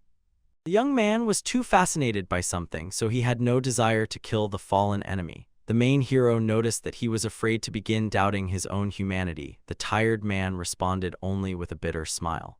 Humanity, in his opinion, was completely alien to this sorcerer. At that moment, Eanes removed the magical seal, and he activated the spell Eye of the Cursed, and instantly his right eye was engulfed by a black abyss with a small white dot in the center. Eanes directed his terrifying gaze straight into the soul of the defeated warrior. Harisha was gripped by horror at the sight of this anomaly, while the young man unnaturally tilted his head toward the man sitting on his knees and with a keen, almost predatory interest, muttered something to himself. The swordsman, oppressed and confused, did not understand at all what he was doing, but he clearly did not like it. After a brief but harsh contact, the young man drew the newly materialized blade, aimed it at the enemy, and ordered him to raise his sword and prepare to answer questions. As if hypnotized, the fighter obediently grabbed the hilt, stood up, and took a waiting stance, while the young man immediately activated a silent, magical mirror reflection. Before the stunned Tarsh appeared not one, but three identical silhouettes of Aints, all in combat stances. He bit his lip to the blood, shocked to the core, recognized in this the legendary divine technique, the true Tristep, and then with nervous, almost hysterical laughter decided that the main hero was simply cruelly mocking him. The middle of the three Aenes clearly stated that if the man really wanted to learn the hidden secrets of the divine arts, he would have to pay for this knowledge with honest answers to the questions posed. After that, all three illusory opponents simultaneously rushed at the swordsman, declaring that they would now give him the knowledge he sought. Taurus blocked the blow of one of them with a dull clang, and fiercely defending himself with heavy two-handed weapons from phantom attacks, the fighter realized that he was unable to defeat this enemy. But in this hopeless clash, there was some illogical desire that forced him to continue fighting. Harish, filled with wild excitement, raised the blade for another strike and shouted what a crazy fun this was. At that moment, Sophia, acting almost automatically, still held the sword at the ready, though she had never used it, and looked at what was happening before her with horror and disgust. Before her stood the young Avenger Shyla, black flames blazing in her hand, and around lay the charred, smoking remains of bandits. The scorched skull of one of them, with a smile absurdly frozen in an eternal scream, was roughly crushed by Shyla's small foot, which indifferently stepped over it without even looking down. While the last bodies of his comrades slowly burned out, only 2 bandits remained alive, pushed away from the fire. They trembled and begged her not to come closer. Meanwhile, the girl calmly walked forward, stepping directly on the smoldering remains of their former comrades and paying no attention to the crackling of coal underfoot. Her eyes were mad, completely black like coals, and in a monotone voice she said that only they remained the last ones. 2 were lucky they trembled, and one of them sobbed convulsively. The man tightly gripped the relic in his hands all this time. A sudden cold horror passed through Sophia. She remembered Lord Ain's strict instructions. Her main task was to stay close to Shyla and under no circumstances allow the girl to touch that ill-fated pendant. Shyla stretched out her hand toward the enemy. He, with tears in his eyes, begged her to spare him and asked her to stop, and the girl indifferently asked if they really deserved their mercy. She raised her hand. Black smoke burst from it. It materialized and passed through the man's body. She bitterly asked if these people spared her when she begged for it, while Sophia stood behind, silently watching. Part of the man's body blackened. He began to tear at his throat with his nails and scratch his skin until blood flowed. After a few moments, the man died. Long marks from nails remained on his neck. He fell to the ground, his whole body blackened. Even the soil beneath him was stained, and his comrade, stunned, stood clutching a sword in his hands. Shyla said that only one enemy remained. The man stood trembling, his sword pointed at the girl. Then he dropped to his knees and extended a very interesting thing in his hand. The man knelt before Shyla. With both hands he extended to her a pendant on a long cord. The girl looked at it completely indifferently, her face expressionless. Suddenly she sharply withdrew her hand to the side. The black energy grew even stronger. The man was still kneeling before her, but it seemed as if he absorbed all that power and his body began to turn to stone. Shayla was caught off guard and watched as the man turned into a solid black block. His head seemed fused with his hands, but he still held the object in his palms. She approached him and then reached out her hand. Then Sophia came up to her and ordered her to stop. She was very determined and held a sword in her hand. Shayla had not even touched the object yet and was shocked that this girl was telling her something. Sophia sternly told her not to touch the pendant. She was very serious and unwavering in her decision, to which Shayla asked her why she could not take it. The girl was just about to answer her question when the blonde asked if she really decided to stand in her way and if she was truly her enemy too. Sophia realized there was no point in discussing anything here. They simply did not understand each other. She silently gripped the sword tighter and slightly pointed it at her companion. She told Shayla that she did not want to kill her, to which the girl gave a crooked smile and asked if she really thought she could do it. Turning away from her, she smiled and coldly said that even if she became her enemy, she would simply burn her. Sophia felt the girl reaching to take the pendants from her hands. Shayla, to calm her, said that she would not die while the black flame protected her, and after that took the object into her hand. But everything clearly went off plan. When the girl took the pendant in her hands, an incredibly strong glow burst from it, which was not supposed to be there. She was shocked. At first her eyes widened in shock, then she seemed to understand. Tears welled up in her eyes. She said that it had finally happened, and then she loudly burst into tears. Tears rolled down her face. She stood and did not look away from the pendant. It was visible how life slowly faded in her eyes. Sophia rushed to her to stop her. She stood motionless. Suddenly, a huge hand appeared in the sky. Its owner declared that the girl had broken the law of this world, placed a seal on her, and condemned her, and this sentence was immediately carried out. Shayla stood before the man holding the pendant in her hands when his hand suddenly approached and from it grew a sharp, spear-like object that pierced her through. She did not expect this at all. Sophia realized that something was happening. She called the girl by name, but she did not react at all and suddenly began to fall to the ground. The girl rushed to the blonde and at the last moment caught her, asking what was happening to her. At that moment, Shayla's hand hung lifelessly. She stopped showing signs of life. Sophia pressed her friend's body tightly to herself and in tears asked why all this happened, why she did it. Nearby lay the man who was attacked and Sophia's sword not far away. At that moment the main hero appeared. He apologized to them for being a little late. He realized that something had happened. Sophia asked his forgiveness and at the same time continued to hold Shayla in her arms. Inez, looking at the photograph and the pendant in the girl's hands, said that it was not her fault. Sooner or later it would have happened. He said that only wizards are protected from punishment. Shayla was engulfed by the divine seal. He lifted the pendant to examine it. Sophia asked him if he knew that this would happen. He said no, but explained that it was the blonde who first mastered the black flame. The source of magic is sincere human desire, but so far no one has shown such a strong thirst to master the magic of the black flame. It seems the price for such mighty power is too great, and he has not yet fully mastered this sorcery. The main hero said that it was precisely because of this that Shyla paid such a high price. This was to be expected. His words somewhat stunned Sophia, and she could not even find an answer. And suddenly she understood. She raised her head and addressed the main hero by name. Tears stood in her eyes, and it seemed Shyla shattered into particles that flew into the sky. Einstein said that people who violated the laws of the universe cannot be mourned even after death. Their bodies turn into fragments of light that dissolve in space.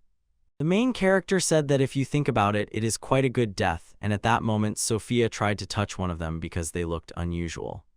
Aints looked at Sheila with a sad smile and said that along with the light, all bad memories would go away. The main character turned to the blonde and said that her end was truly worthy of her life. May she rest in peace. He hoped that in the next life she would be happy. Sheila finally crumbled into those fragments and disappeared. Inez watched the last of them with his eyes, then lowered his head, looked at Sophia, and said that it was time for them to return. It was clear how sad he was about what was happening. The girl listened carefully to his words, stood up, and they silently met each other's gaze. Sophia joyfully said that they did not find a magic school where children were taught, and then suggested continuing the search tomorrow. He smiled at her but did not respond.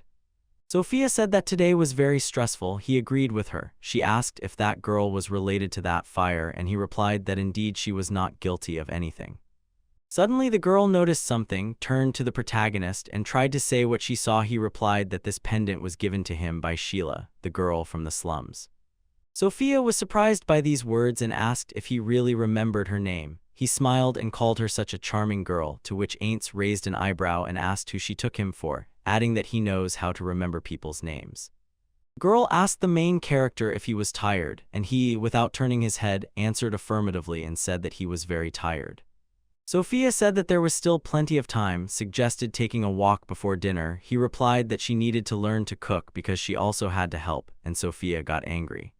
Here the main character turned away. It was clear that he was nervous. At that moment he said that he had forgotten someone. The girl, shocked, asked him what he meant. It turned out that he had completely forgotten about his rival Tarish. He was lying unconscious on the ground, and the sword was lying nearby. A new day came. The action was taking place in the castle. Lislot was sitting, eating, and complaining that it had been so noisy here since early morning, and no one could calm down. The maid said that yesterday a fire broke out in the trading district. Tarish, Darius's servant, bypassed the slums. They were in ruins, and the girl said that such a powerful flame clearly could not have arisen by accident. The chambermaid said that witnesses also claimed to have seen black flames. She wondered to herself whether her mistress had eaten steaks and drunk wine since early morning. The girl asked who could possess such a destructive power and immediately added that it was clear this mage was hiding somewhere in the capital, and Lislot replied that she understood everything. Meanwhile, two men were walking down the castle corridor. One asked why they were so late, then exclaimed that they needed to hurry. Lislot said that if it was really black flames, then this was an unusual case, to which the maid asked what she meant while watching her lady pour another glass. Lady Lislot said that it was probably a sorcerer. Ordinary mages were not even close to him. And then Lisla turned her gaze to her servant and seriously asked what they knew about Brendy's affairs. To this, the maid replied that he would go to the royal palace during the day, possibly to deliver a relic, while Lislot was thinking about something else. At that moment, the door to her room creaked open, and the chambermaid instantly turned to ask who had come and added that she was busy, but she did not manage to finish her sentence. The king appeared at the threshold of the room, apologized, and said that he would like to speak with that lady, and on his face played a barely noticeable smile that made his appearance a bit softer. The maid froze upon seeing the man at the threshold. She pressed her hand to her mouth. It was visible how she trembled from nerves and again asked if it was really him, as if she could not imagine such a thing. She wanted to fall to her knees before him, but only bowed low and said she was very sorry, and the man replied that everything was fine. He told the servant that she was free and could leave. The girl sincerely thanked him and quietly left the room. At that moment, Lisla turned to the young man and asked what was going on, why he was so embarrassed. She offered to teach him how to properly treat a woman. He replied that he did not need that, then asked her to cover herself, and the girl asked why he was angry. She only wanted his first time to go properly. The king said he would never allow his son's first time to be with such an old woman, to which Lisloth coldly asked, do you really want to die?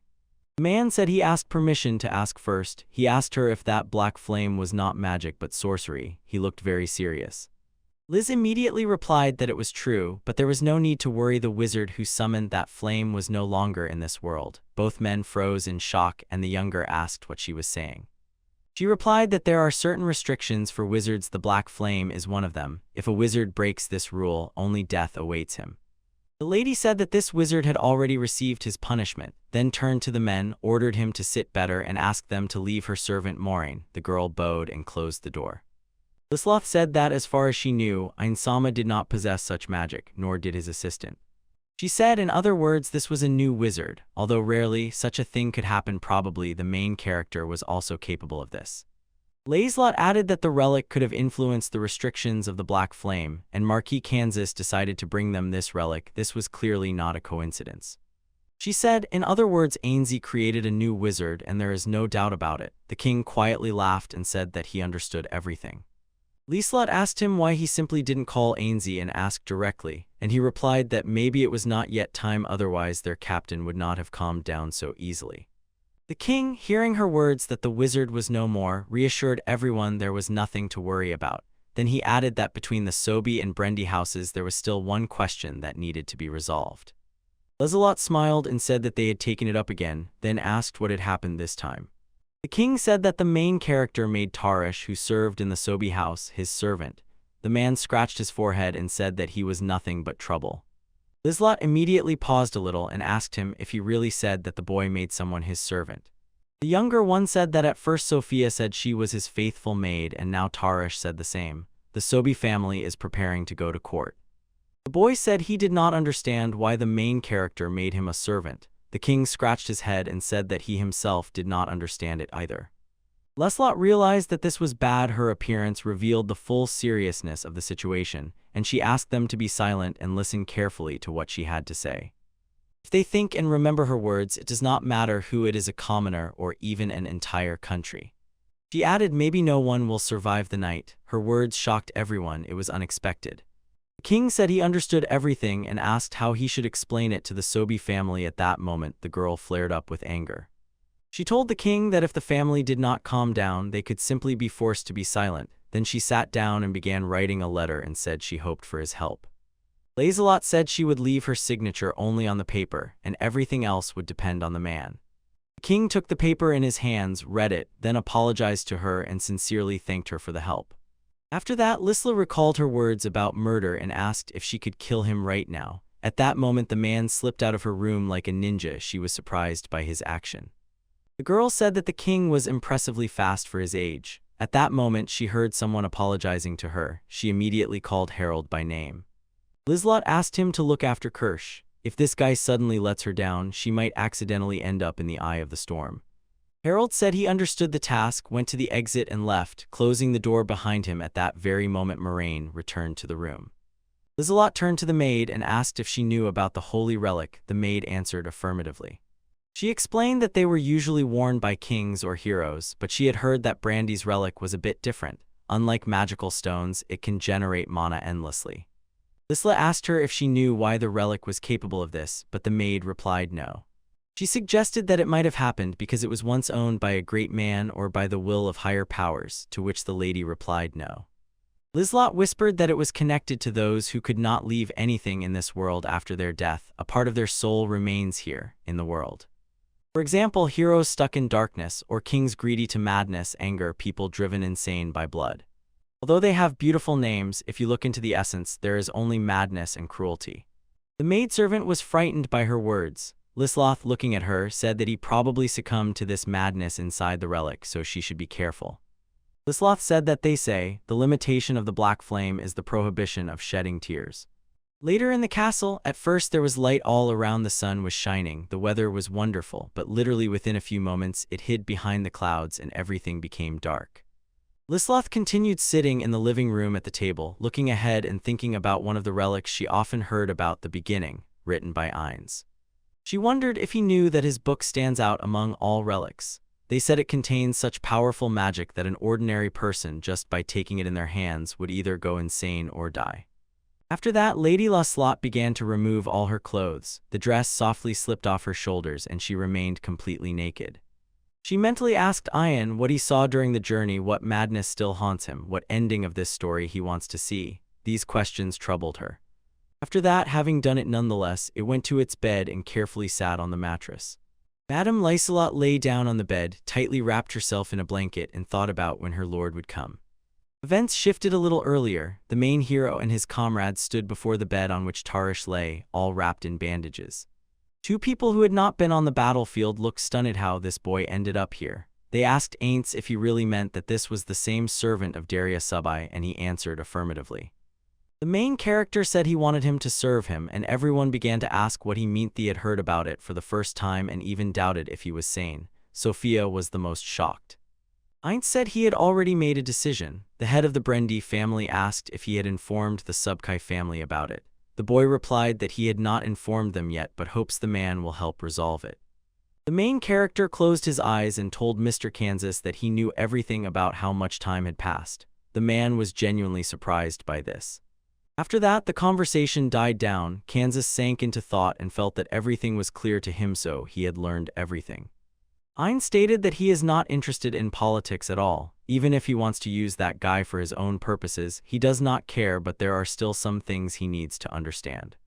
The main character said he would not allow anyone to interfere in his affairs. Kansas understood it was a clear warning. If you stand in his way, he will spare no one. He is an angry man, but in the right doses, even deadly poison can become medicine. The man understood that the most important thing in this matter was not to make mistakes. He said aloud that Mr. Ains was his guest, so he would try to do something. The main character thanked him for this, after which he told Sophia that she had a new student. The girl replied that the boy had turned the sword against her teacher. She was very upset but could not disobey. Kansas, seeing this, thought that the wizard Ein Silvatus was using their family as a tool, and if they refused, he would immediately get rid of them. He looked at the main character and the girls who were arguing among themselves and thought, that is exactly why they call him the god of evil. After some time, Tarish regained consciousness. He was dressed in new clothes. The main character said that everything turned out well and thanked everyone for their help, and the boy asked why he was being humiliated like that. Mr. Aints could not hold back laughter. Tears even appeared in his eyes. He turned to Tarsh and said that it did not suit him at all. Sophia agreed and added that it was terrible. But the main character changed his mind. He said that everything was fine and it suited him, only he could not say it calmly. He kept laughing. Tarish asked him to choose, to laugh or to lie brazenly. Then he spoke rudely to Sophia. The girl was shocked by his words and asked again what he was talking about, and he, irritated, sharply told her to shut up because she annoyed him. Terry said that even in his village people are friendly, but then added that they get on his nerves. Sophia replied that she would tolerate his words but only for Aints' sake, and he just laughed at all this. Meanwhile, at the Sobi family estate, Darius was going to his father's office, and the latter called him by name. The father immediately stated that he wanted to talk about the servant assigned to him, and while he was tensely trying to remember his name, Darius, stammering, whispered, Tarish. The man said that this was indeed the name. Although he was the son's servant, he served the entire Sobi family. And now he learns that he is now in the service of the Brandy family. If they tolerated such impudence, they would never have achieved their position, so he is directly filing a lawsuit against the king himself. Father showed the paper to his son and asked him to explain why he was returned only the royal decree. The son again asked in surprise. The man said that the decree stated that all matters regarding Tarsh's service must be closed. If there was only the king's signature, he would have appealed this decision. At that moment, Darius trembled with fear. The father explained that the decree also had Lady Lutz's signature, asked his son if he understood what that meant. The son hesitantly replied, yes. The man indignantly said that he did not understand how some scoundrel could steal their service and get away with it. He asked if Darius understood what he meant, then ordered him to answer. Darius admitted that he had stained the honor of the Sobai family, but at the same time, he was terribly afraid to answer this question. Apparently, the king made this decision under pressure. Only under the threat of the kingdom's destruction could he turn away from the Sobai house. In other words, such a threat was created for him by the Brendi family. The man approached the window and drew the curtains, then asked his son what this threat was and what power the Brendi house had managed to gain. Father stood by the window and without turning to his son said that it was probably connected with Tarish. Darius inquired whether it could be a holy relic, to which the man replied that the relic was nothing more than a trifle, a pitiful excuse of the king. It was definitely connected with Tarsh, he knew everything. The man began to gossip that Brendy had Reka, but immediately corrected himself. More precisely, he should rather be called a servant. The father looked at his son and said that his name was Ainz, then asked if that was his name. Darius shuddered at these words. The man said that the main hero was so strong that he even dared to raise his hand against Mrs. Laslott and addressed his son. He was the first to see this power. The father set fire to the decree about their servant Tarish and shouted that this iron thing served the Brendy family. He had underestimated them. The head of the Sobai house said that the main hero had lured their servant because he saw potential in him, and at these words Darius became angry. The father said that this overturned the fragile balance between the three great families, and the letter in his hands turned to ashes. Darius was very frightened. He felt the atmosphere in the room change. He tried to justify himself before his father. After this, the man approached the corner with drinks, took one of the bottles, and asked his son if he knew that he had many brothers. Darius said no, then explained that his mother told him something completely different, and his father said that it was true.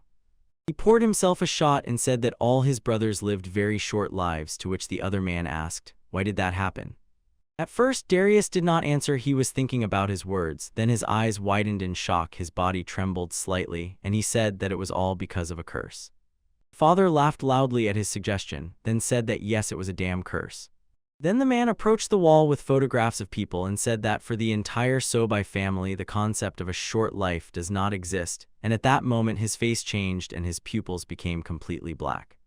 Darius did not understand what was happening. He became very scared, his whole body trembled. He fell to the floor, and the man turned away from him.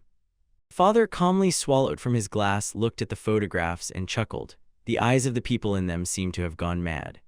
Darius was truly frightened. He sat on the ground, tears rolled down his cheeks. The man called him by name and began to tell about the days when his mother was pregnant. The father leaned very close to him and asked if he really thought that the child died because of the Sobai family curse. It was as if a bunch of eyes were peeking behind his back, watching him intently. At that time in the Brandy family estate, Kansas told Ainz that the terrorist case would be closed. He thought to himself, thank God, he managed to resolve everything peacefully.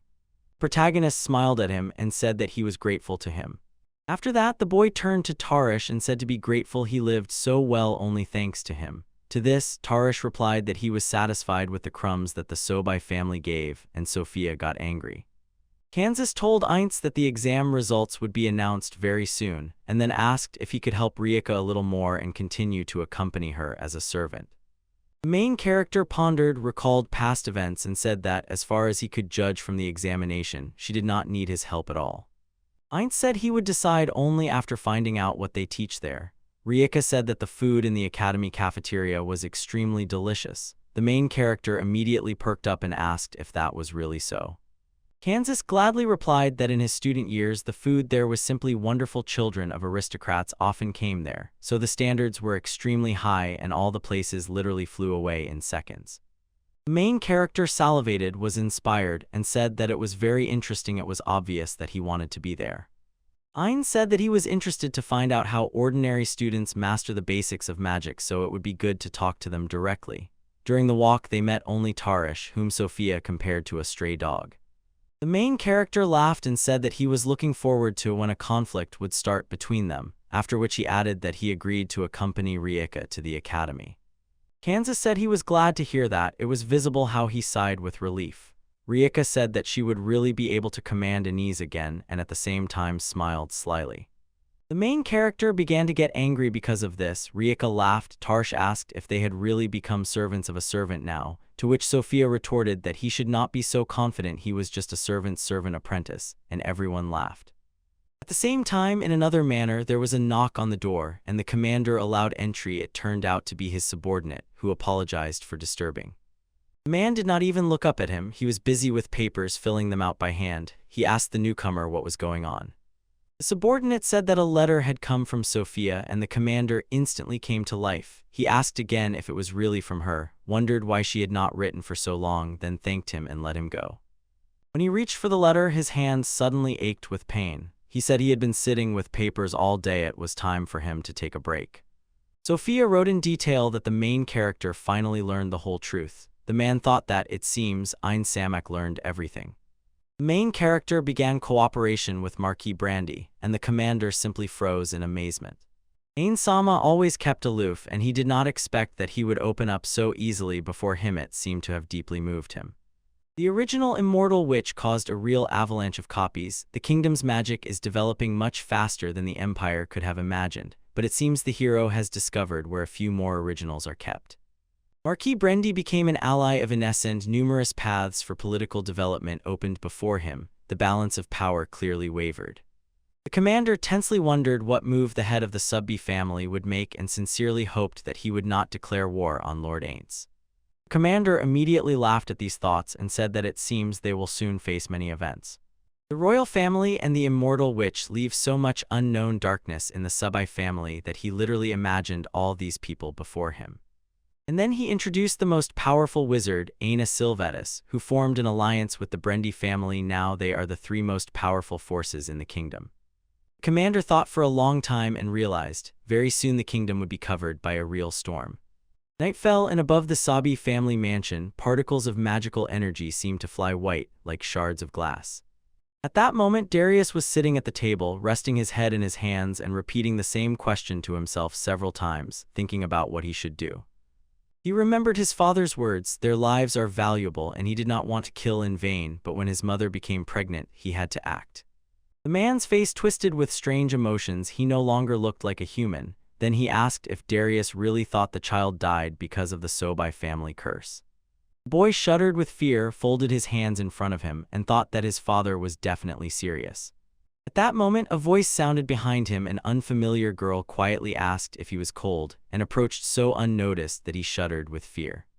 It was a girl with short dark hair. She was holding a tray and asked if she should bring him warm tea. The boy did not even turn his head, said he did not want it, but eventually agreed. Darius crossed his arms over his chest and said to her passionately that she should not even dare to give him something cheap. It had to be something worthy of him. The girl closed her eyes and said she would do as he ordered, but next to the special tea of the Sobai family, other teas would seem cheap to him. She added that the boy would probably notice the difference immediately, and meanwhile poured tea into a glass. Darius looked at her with an incomprehensible gaze. He was very nervous. Continuing to pour water, the girl said that it was just water, and confirmed this to herself. Then she spread her arms to the sides, smiled gently, and said that even simple water in this family could be special, while holding a glass of tea in her left hand. At first, Darius hesitated a little, looked carefully at the glass, then raised it and poured the contents into his mouth, swallowed, exhaled, and began to speak. He looked intently at the interlocutor and asked what she needed, then added that if she was invited, the matter must be serious. The girl said she had heard that the boy recently moved to another family, and a barely noticeable smile played on her face. Darius was shocked that she knew this. He shuddered with surprise, hesitated for a moment, and said she was right. The thing was, he did not like this situation. The boy lowered his head, rubbed his face with his hand, and said that because of what was happening, his father hated him, to which the girl replied that he was mistaken. Darius sharply raised his head, looked at her with a distrustful gaze, and asked what she meant. The girl asked him if it was true that the boy was going to simply leave such a powerful family. She said they needed to find out the reasons, and then they could easily bring him back. Darius said joyfully that she was right. It was not his fault, but all because of Tarsh, and it was clear how a heavy burden was lifted from his shoulders. The girl confirmed his words and said he was right. Then she added that they would find out the reason for Tarsh's betrayal, and then he would have no choice but to return. The stranger said that from now on everything would change, and Darius looked at her in shock, slightly shuddering at her tone. The boy sprang to his feet, resting one hand on the table, clenched the other into a fist, and decisively said that now they could fix everything. The girl just silently looked at him. Then Darius said he understood, after which he asked if she really wanted to cooperate, and inquisitively clarified what benefit she would get from this and what she aimed to achieve. The girl looked at him joyfully, a smile blossomed on her face. She exclaimed that she never thought he was so observant. Darius seemed to puff out his chest with pride, proudly said that it was indeed so, then allowed her to do whatever she wanted, and the stranger sincerely thanked him with all her heart. The boy said that he hoped she would not let him down. Suddenly he remembered and, as if casually, added that he had never heard her name. She just kept smiling at him.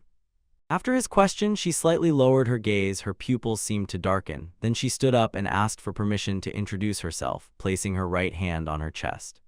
The girl bowed her head before him and said that she was one of the rising stars, the great sorceress Rubermer. Soon at the Brandy family estate, Tarish and Sophia entered a duel. They were serious, tense, and fought with all their strength as if it were their last battle. The clashing of blades repeated again and again, but they were decisively parried each time, blocking and deflecting strikes, neither of them hitting the opponent. The main character stepped aside and watched their fight. It was clear from his face that he really enjoyed it. Behind him, Rieka sat at a table with a mug of drink in front of her, and her maid stood nearby. Everyone was watching the fight. After a few moments, the fight subsided. Sophia's hand trembled strongly. She said that this was to be expected from the King of the Sword. The strikes were precise and fast. It was clear that she respected her opponent, although he had extremely exhausted her. Tarish, as tired as the girl, said that he had never met a more skilled swordsman in the entire kingdom, and kept his sword ready, a sign that the duel would definitely continue. After these words, Sophia decisively and somewhat threateningly declared that this was exactly why she was Ainzu-sama's right hand, and again rushed into battle with that boy. Shouting that she would yield to no one, she charged at him strike after strike so fiercely that Tarish did not always manage to parry, and loudly cursed, saying she was crazy. The main character smiled, looked at them, and thought that although they were still quarreling, it seemed they had finally become friends. At that moment, Sophia called him by name and said she understood he had not yet finished the conversation with Tarish but wanted to ask when he would do it.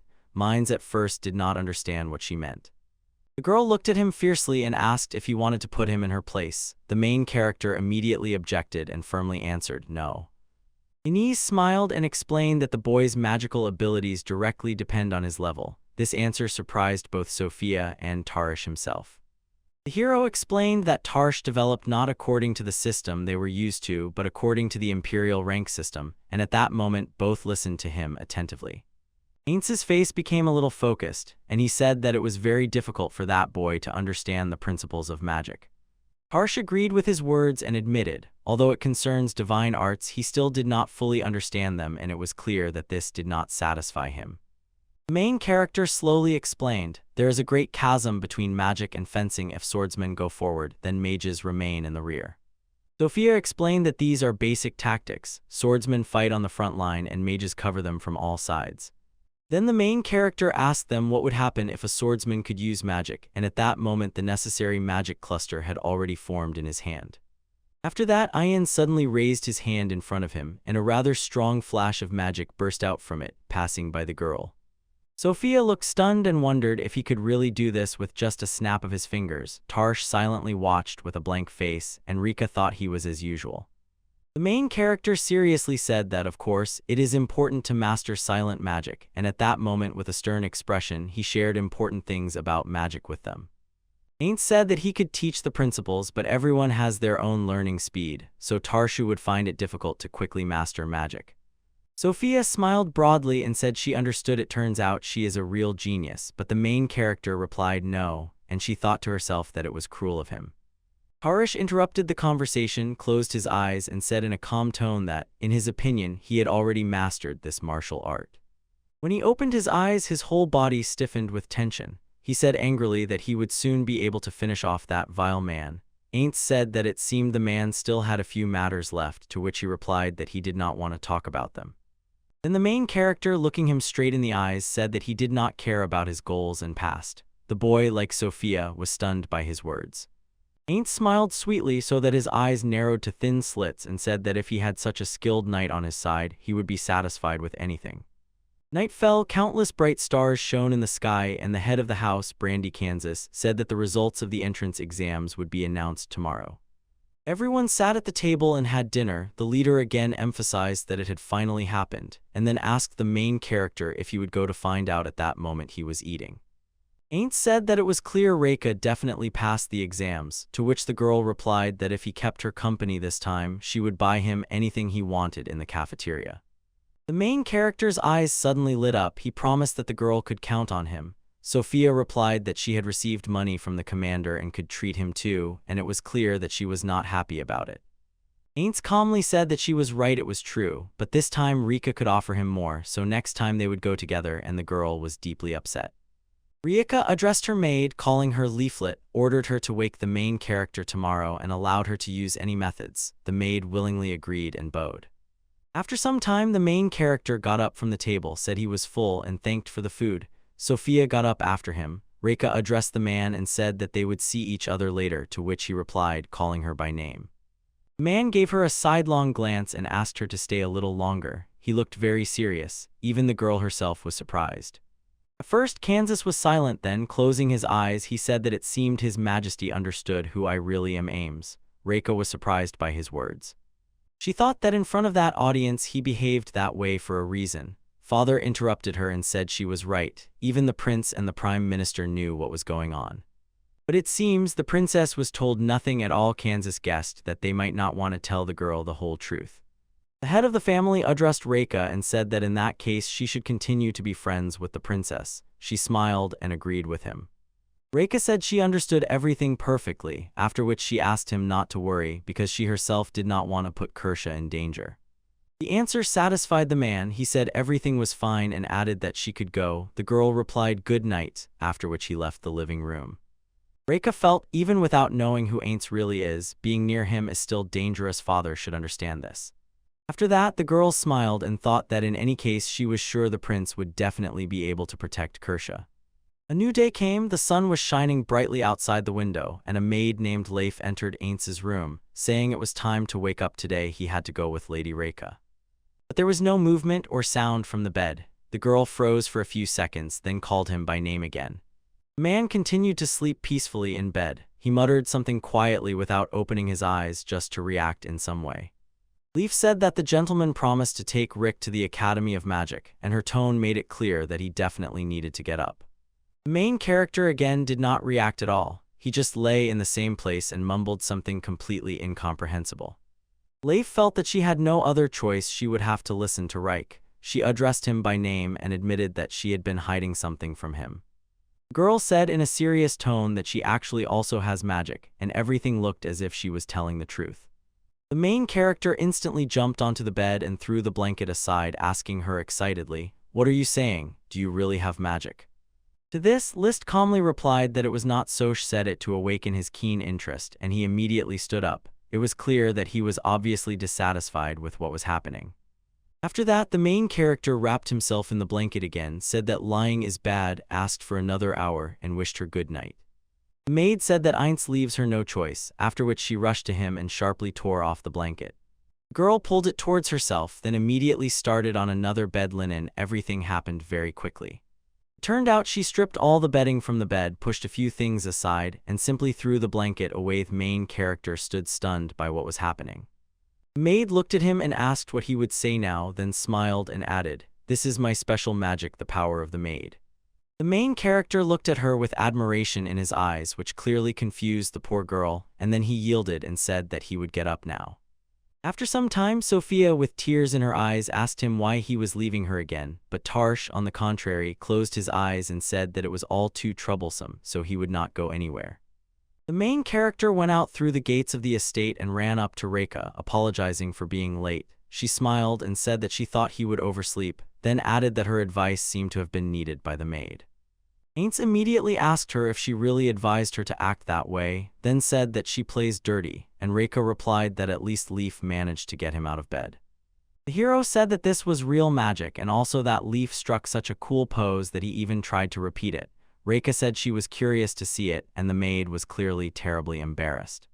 Ain't Sama pondered her words. Was the maid really embarrassed? But then dismissed the thought himself, deciding that it was incredible, and at that moment the girls said that they were there. Before them stood a huge building. Reika said with admiration and trembling in her voice that this was the Magic Academy. Many people were already crowding near the results board. The girl said she would go check the results and asked him to wait here, to which the main character agreed. He thought about what a fuss there was here. Suddenly someone called him by name and wished him good morning. The boy immediately turned his head toward the source of the sound. It was the princess. She wished him good morning and asked if he was accompanying Lady Rika again, to which Aints addressed both of them by name. The princess pouted and said that she had asked not to be called lady, to which Aints apologized and added about Tom. He was not used to it yet. He used to often mock the royal family, so now he should not annoy them even more. Kersha asked if he was rude to the king himself, then why did he do it at all? Zidal said that it seemed he would have to give him a few lessons in politeness, to which Ayaz asked to spare him. After this, the main character smiled, changed the topic of conversation, and asked if they wanted to go check the results. The princess replied that she had already looked, and Seidel added that almost immediately after the exam they received a message about Miss Kersha's admission, after which Ainz asked why she was here.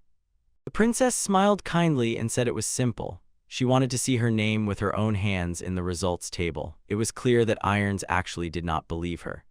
He thought that people in power are divided into two types. Some show off their power and put themselves above others, and others, like Mr. Kansas or Rika, understand that with power comes responsibility.